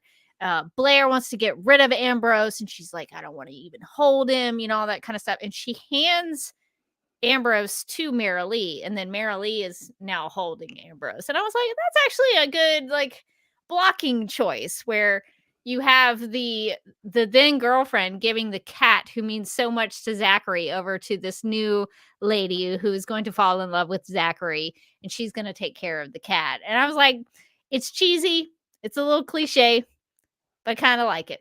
But I thought it was a good choice. It's funny that you mentioned that, because one of my biggest critiques of this movie is that too many people are just walking around holding cats. Now, that is true. I'm going to tell you a fun fact about cats. Most of them do not like to be held. They do not like to be picked up. Yeah. I can pick up Beaker and I can hold him and I can walk him around the condo. I'll take him to the window and I'll point out birds. But he's sort of an anomaly. If I pick up Bunsen, I've got the clock starts ticking down to about 15 seconds. I got to whatever I want to do. If I want to give him a little kiss on the head, if I want to talk to him, I got to do that within 15 seconds, because that's all he's going to give me. He hates it. And I was watching all of these people carry these cats around. The worst one for me, I think, the worst one for me was when Marilee is moving and she's putting all the boxes in the truck, and she's just got the cat like a sack of potatoes carrying it around. Put that bad boy in a carrier. Yeah. Queenie doesn't want to be carted around like that. And sometimes they would hold the cat for a long period of time, and then they would hand the cat off to someone else. Cats love nothing less than being held by one person. The only thing worse is being then passed off to a second person. I can tell you that the second person would have a scratch up their arm if I tried to do that with either of these of my cats. If I just tried to go hand Beaker off to a stranger, Beaker would be like, death.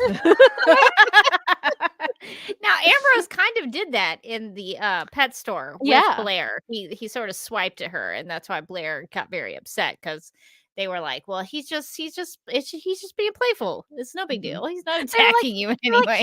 He likes you. He's just playing with you. I'm like, no, he's not. No, he doesn't. He very much despises that woman. He does not like her. Yeah, I would agree. Too many people were just in scenes holding cats. That was too much. I love the idea of a version of this movie that's like a Look Who's Talking. Yes, where the cat is like, now I bet you think that my matchmaking is not working right here, but hold on, I got some mistletoe. What if it was the cat who put up the mistletoe somehow? Where did this come from? Where did this? Oh my God, mistletoe! And then you see Ambrose peer over the top of a cabinet. Oh, Queenie winks at him from the chair. I actually like the idea of Queenie and Ambrose hatching plans together. Yes, like a Parent Trap kind of thing. Exactly. Listen, we got to make this a more permanent situation. We both really like this house. We need to make sure that they don't move out. Oh my God. I feel like you get rid of all the extraneous plot elements in this movie, and then you make the cat talk. And that's how it's just Parent Trap with the cats. Our script doctor, get rid of all the extra plot. The cat is parent trapping the owners. Done. And it's Christmas. The end. I think that's a great reworking of the script. Maybe there could be a 9 Lives of Christmas number 3. I don't know what you would call it. the trilogy. They have to make a trilogy. They've already gone so far as to make it a They've done sequel. 2. So, okay. So you mentioned that you had maybe watched a little bit of the sequel. Yes. What is going on in the sequel? Am I going to be what is happening? Am I going to be mad? I think we need to discuss it. I don't think it's something that because if I told you the start of it, it would Okay. be a huge spoiler. Okay. So yeah, I should go in expecting like a continuation of the story, and then I should just be like, does the cat talk though? You can tell me. You can just kind of wink if the cat talks. The cat does not talk, but All right. but Ambrose is more proactive. Oh, okay. That's I will exciting. say. That I is will say exciting. Ambrose has a little more personality, and he's watching out for Zachary a little more in the second one. I will say that. He's a good cat. He's a great cat. He'd be great. He'd be greater if he had a voiceover, an inner monologue. I think so as well. I agree. Okay, so I guess we would keep some of the nice stuff, but then take out all the stuff that didn't matter, and then put in a talking cat. All of our problems would be solved. Done and done. So I guess just to end our discussion, how did this work for you as a Christmas movie? You know what? Not bad as a Christmas movie. I say that we tried to put together a list of like Christmas movies we hadn't seen before, or like one of us hadn't seen before, Mike and I, and we watched a couple that were on the list. And you know what? Not a lot of Christmas in some of those movies. Like if you look up like list of best Christmas movies, you're gonna see like the traditional classics, like A Muppet's Christmas Carol or like Elf, and then you're gonna find things like You've Got Mail, which is a romantic comedy I like, but does not really feature Christmas in any real way. I don't really think of it as a Christmas movie now. It's not. And then we watched one that was like Last Holiday. Now, holiday is in the title, and I was like, Sure. great. It's so fun. I love Queen Latifah. I love romantic comedies. Also, almost no Christmas in this movie. And I was like, you know what? How does this keep happening to me? So I will say that the 9 Lives of Christmas happens at Christmas. Right. Christmas things are aplenty. Christmas things are around. Brandon Routh is dressed as Santa Claus at one point. Brandon Routh dresses as Santa Claus.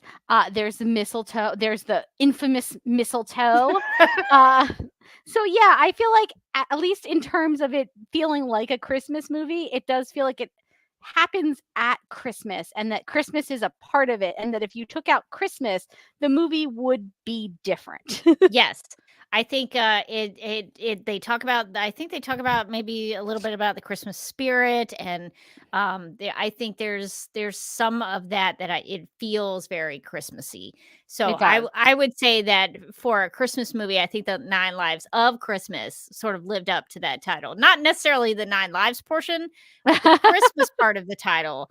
I think it did a good job leading up to that. You know, they feature things that make it feel like Christmas, but then they also sort of set it in the time of Christmas. Like I think she leaves after she sees him with that blonde lady, the mayor's wife or whatever at the party. I think she leaves like on Christmas Eve. I think so, yeah. And then I guess they reunite on Christmas Day. So like major events are happening around the Christmas holiday. So I think it does hit all those benchmarks. So I think it does work as a Christmas movie. If you're looking for something festive to watch this holiday season, I would recommend the 9 Lives of Christmas. I don't know that I would recommend the 9 Kittens of Christmas, but we will get to that. I think we should discuss it because we are controversial. We are really invested in this world now. The world of the 9 Lives of Christmas. So I'm excited for the lore to get even more complicated. It gets so complicated in the next one. I can't wait.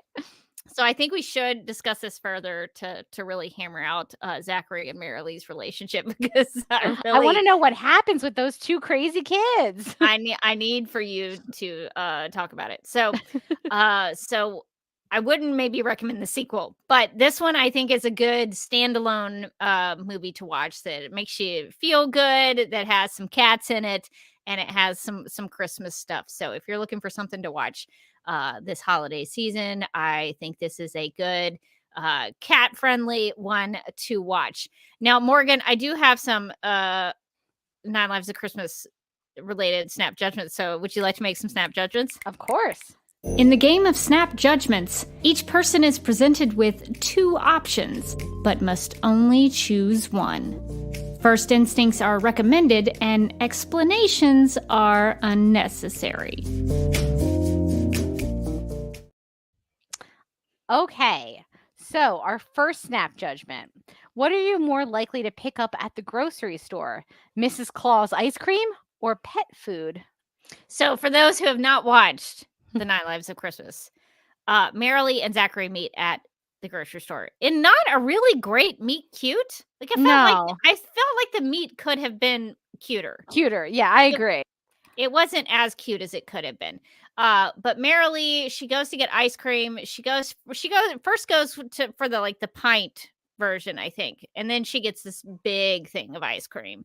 And then she has a discussion with Zachary about what kind of cat food to get for Ambrose. So since I do not have a cat or a pet, I'm probably not going to go for the pet food. So I'm probably going to go for the gigantic tub of Mrs. Claus ice cream. Yeah, you know what? As much as Beaker and Bunsen will not like this answer, I'm gonna go for the ice cream as well because first off, I can't get their special cat food at the grocery store. It's just not there. So they're on like special diet food because of their many and varied health issues. And they're very fancy boys. And I do love ice cream. So Yes. I'm just going to go, I would get the economy size giant tub that looked like something that you could like use as a stool to put your feet up on. She could have had a party with like 50 people and it's still not eat all that ice cream. It's like a lifetime supply of ice cream. That's gonna endure for the year. I assume that Mrs. Claus ice cream is fictional. I also Is that a real brand? That would be amazing if it was. I don't think that felt fictional, but they had a lot of it in that freezer. They sure did.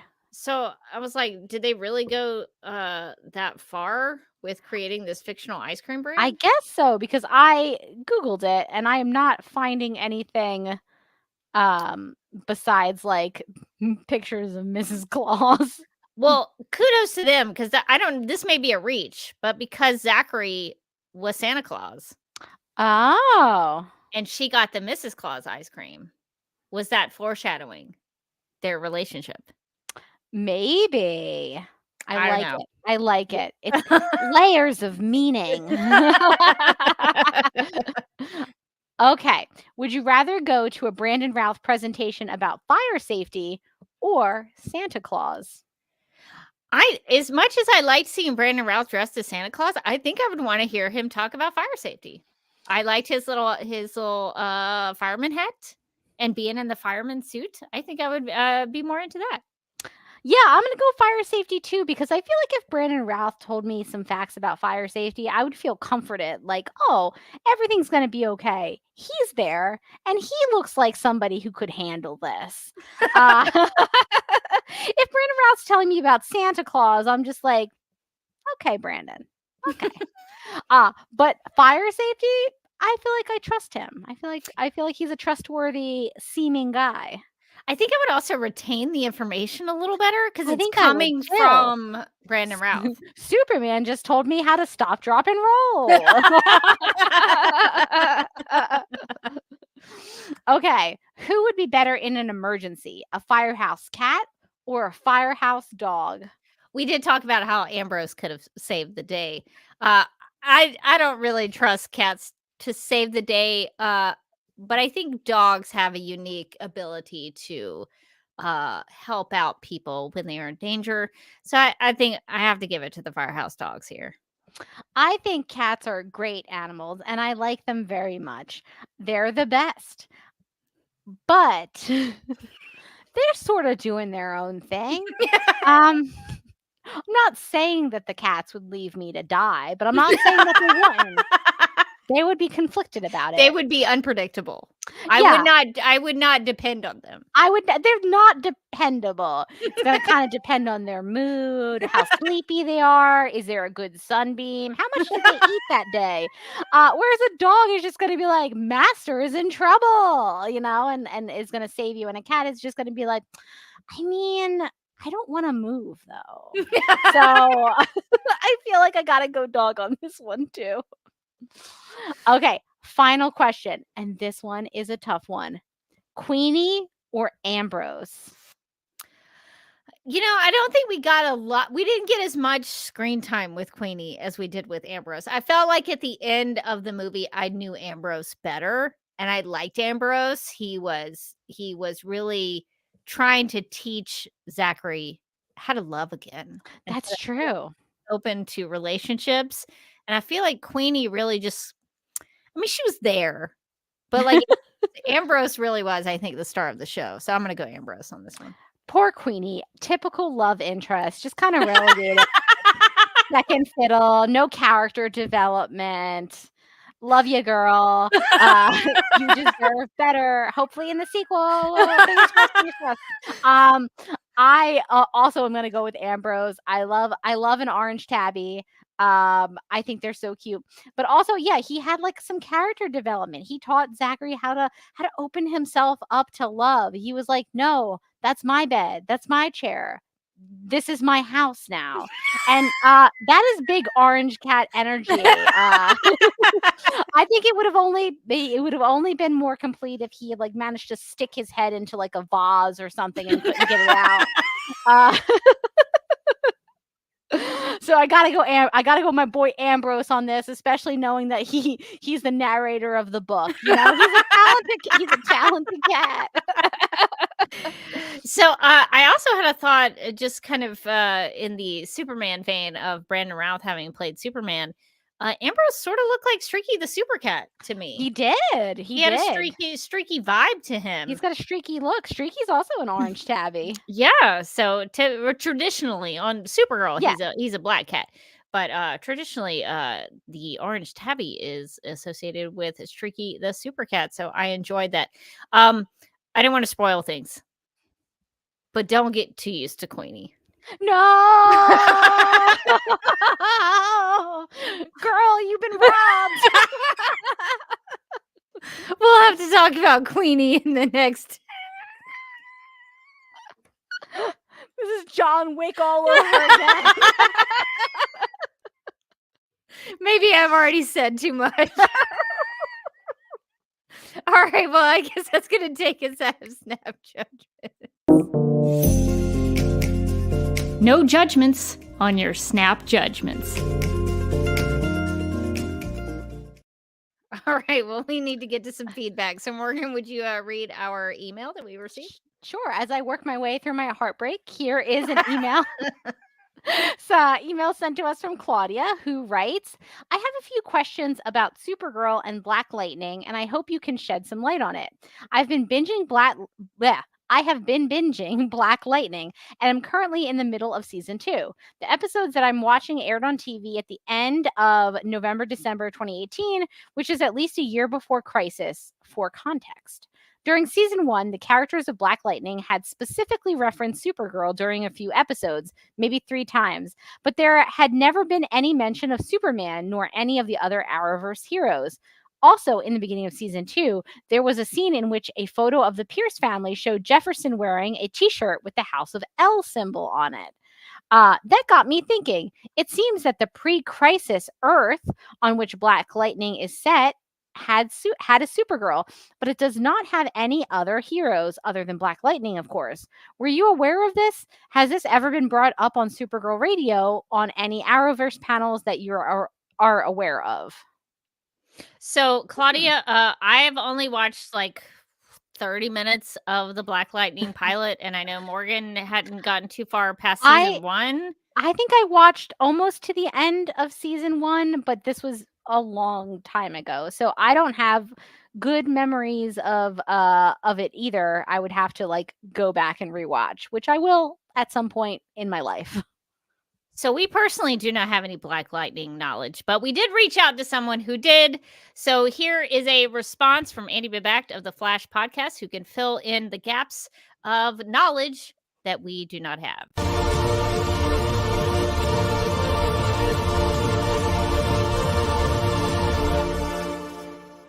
Hello, Supergirl Radio and Claudia and everyone watching the live stream right now. Hope everyone's doing well and getting ready for the holidays. I was asked by Rebecca to help answer this question by Claudia, she's going through Black Lightning right now on Netflix, which, by the way, super great to hear. I love Black Lightning. It's one of my favorite Arrowverse shows of all time. So everyone who hasn't seen it, go check it out. But she was wondering about those Supergirl references before Black Lightning joined the Arrowverse. What was that about?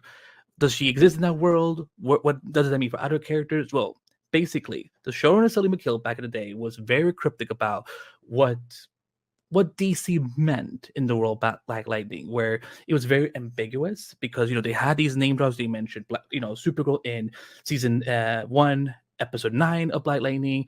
Vexing also gets mentioned. Other characters have been mentioned, but we never really hear about Superman or Krypton or Argo or all those good things we know about the House of El Mythos.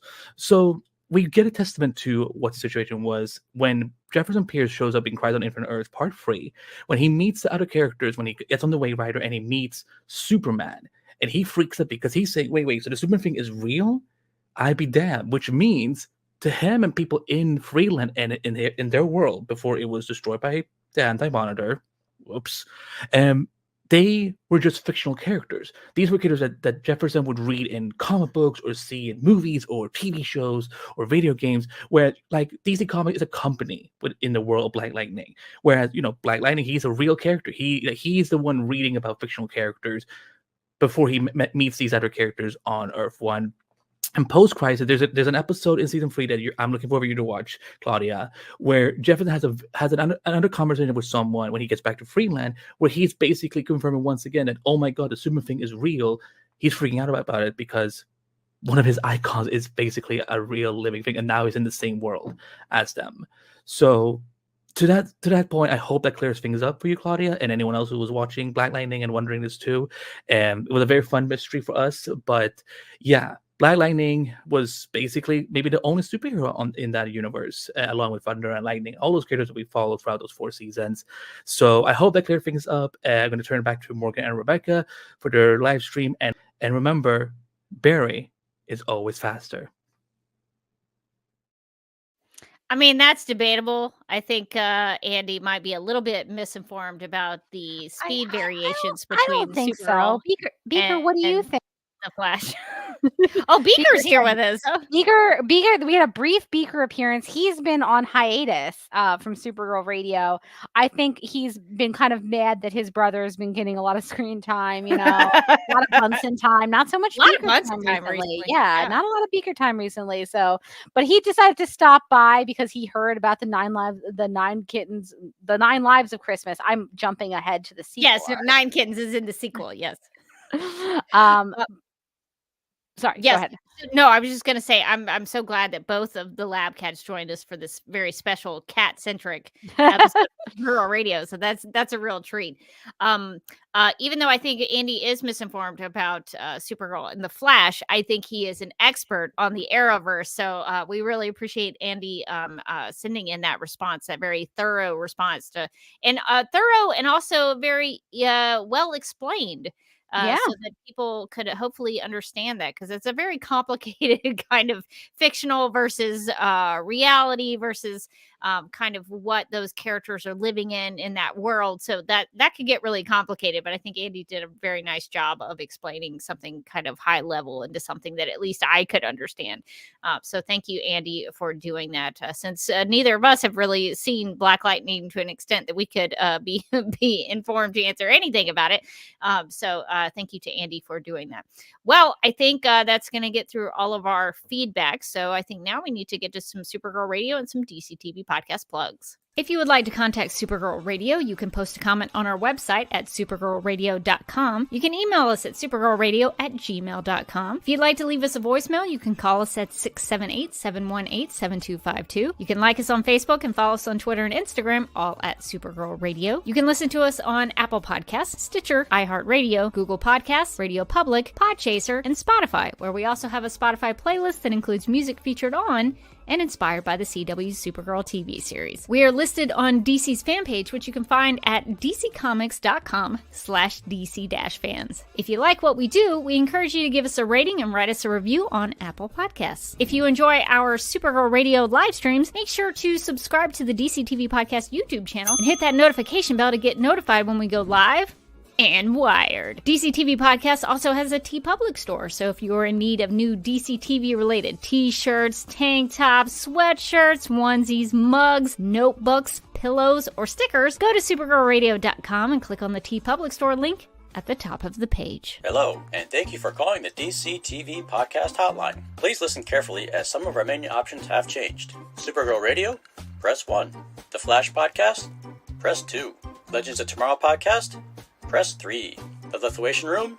Press 4. DC on HBO Max Podcast? Press 5. Stargirl Podcast? Press 6. Superman and Lois Radio? Press 7. Green Lantern Podcast? Press 8. The Sandman Podcast? Press 9. Justice League Dark Podcast? Press 10. DC After Dark? Press 11. For all other inquiries, please stay on the line and the next available agent will be with you shortly.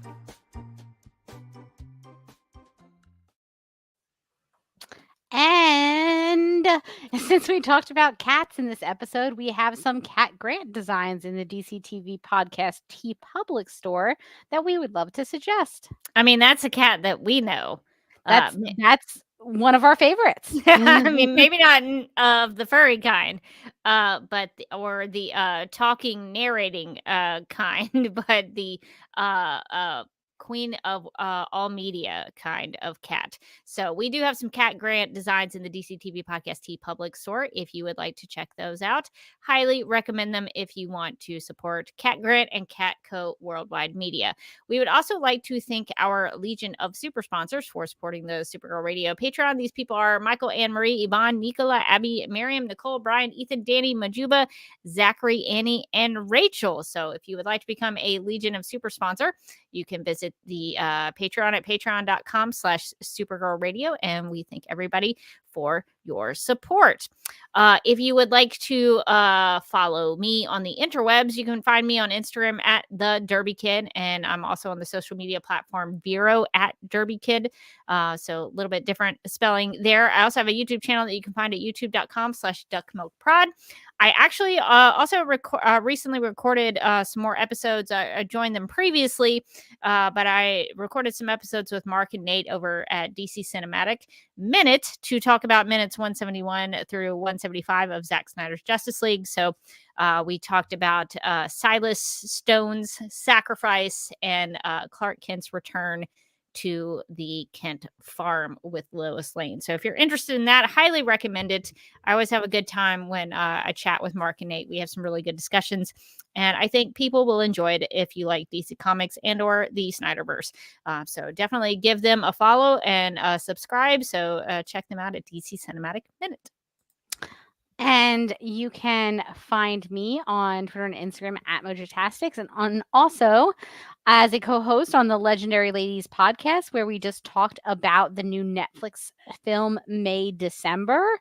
So you should check out that episode this week. I believe we're going to be talking about, I think, our top 5 Christmas movies. So that should be fun. So if you have your own top 5, you should send them in. You can always email them to us at thelegendaryladies@gmail.com, or you can find us on all of our different various social medias at The Legendary Ladies, most places, at legend_podcast on Twitter. And let us know what your favorite, what your top 5 holiday movies are, because that'll be fun to see the overlap on all of our lists. Or are they all going to be really different, or are they all going to be very similar?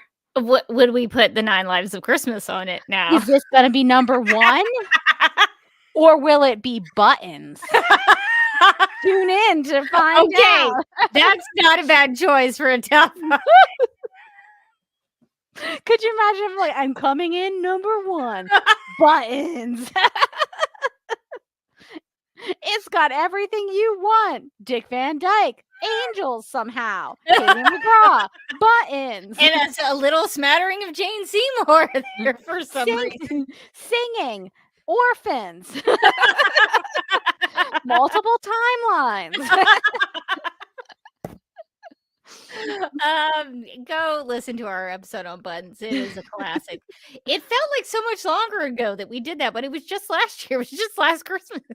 That's so funny because I was like, how many years ago did we do buttons? You're like, I don't know, 2, maybe 3. It was and it was year. last year. We've lived a lot of life since then. I think we lived a lot of life while watching buttons. I think we aged several years as we watched buttons. I would like to think about my top 5. Maybe I'll send y'all an email with the legendary ladies. Because I think my favorite Christmas movie, I probably talked about it before, but I love Scrooged with Bill Murray. That's a good one. That's probably my favorite. But I'd have to think maybe National Lampoon's Christmas Vacation. Classic. That's one I always watch all the time.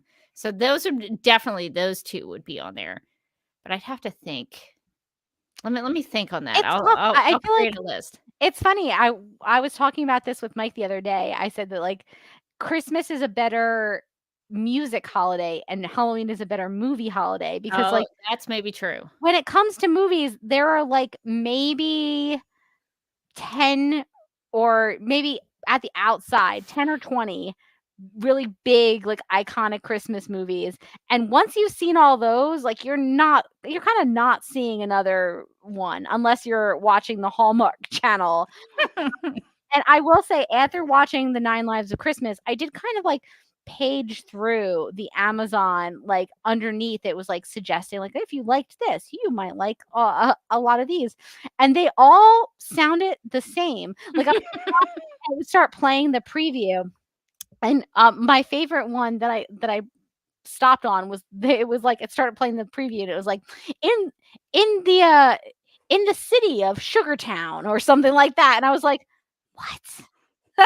Was it a small town guy and a big city girl who came in? Like, it was like the bakery is in trouble, and I was just like, I can't do it. I gotta keep flipping. But you could do it if, like, Brandon Routh was in it. Brandon Routh wasn't in it, and it wasn't being narrated by a cat, and those are the 2 things that would have gotten me down to Sugartown or whatever. It was like it was like the stupidest name for a town I'd ever heard. It was like down on Candy Cane Lane. I'm like, no, I reject that. I did see a commercial for something about Cherry Road. Oh, there's some new Hallmark movie that was advertised. I saw recently something about Cherry something Road. It was one of those things where it was like the name of the small town was just like patently so ridiculous. Of like, no. I'm sorry, no, I can't. I already can't go on this journey with you because I can't accept the name of that town. It's not called Whipped Cream Gumdrop Town. Like, I can't. I'm sorry.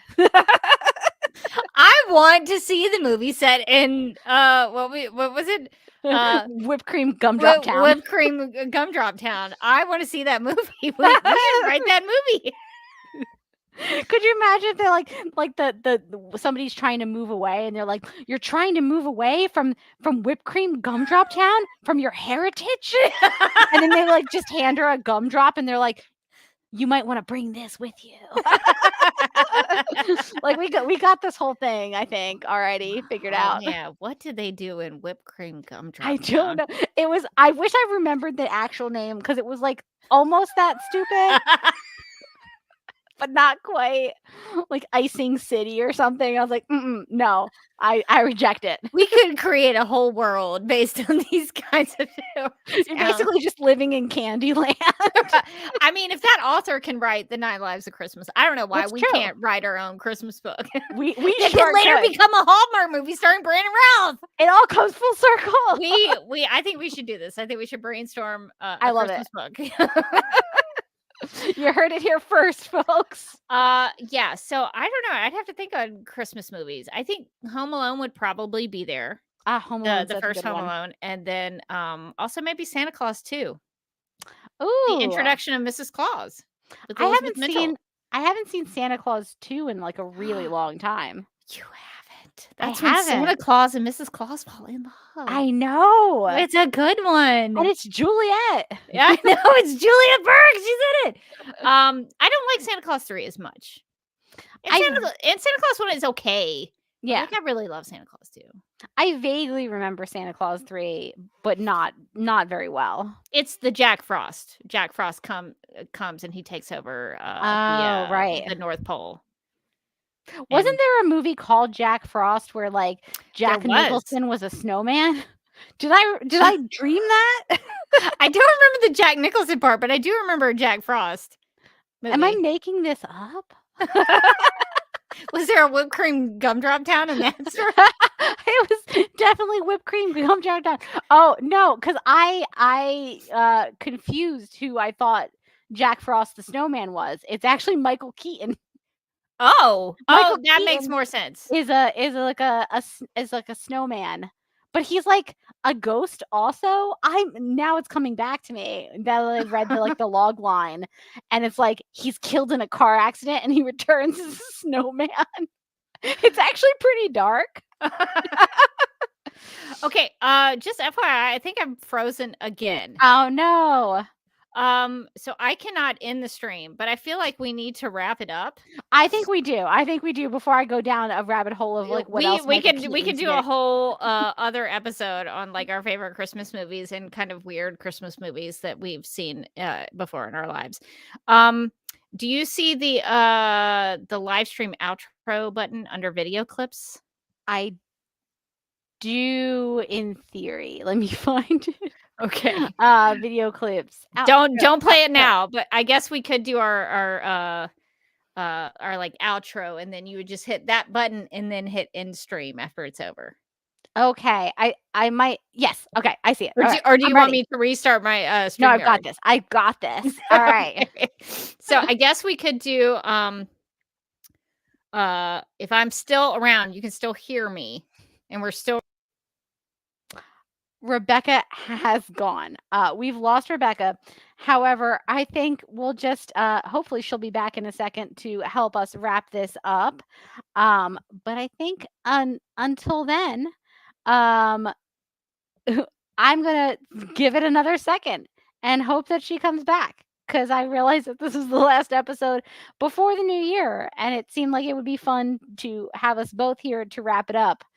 But she might not be able to make it back. StreamYard has been mysterious. Oh, okay. I'm seeing her. All right. I think my laptop is dying. It's like 4 years old, and maybe it's just time. Maybe it's time to get a new laptop or something. I don't know. But my apologies for all of the technical issues. I will be contacting StreamYard about this to figure out what's going on. But okay, so I think we've talked too much about Christmas movies, so maybe we should wrap it up.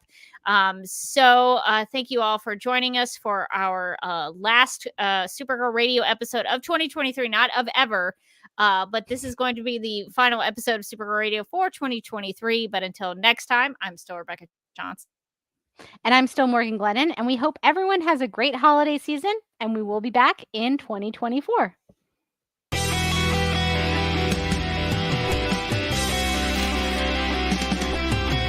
McGurk! I love typing. Not mess with my Google Docs, Meeksy. Supergirl Radio is going live every night of the week. How do you like it? Is becoming a human burrito a plus or a minus? I don't know. It does seem snug. I mean, they say you are what you eat. Kira. I love that. So I do a podcast called Supergirl Radio, and one of our segments is Lena Luthor, Boardroom or Ballroom, because she looks like a boss in this coat.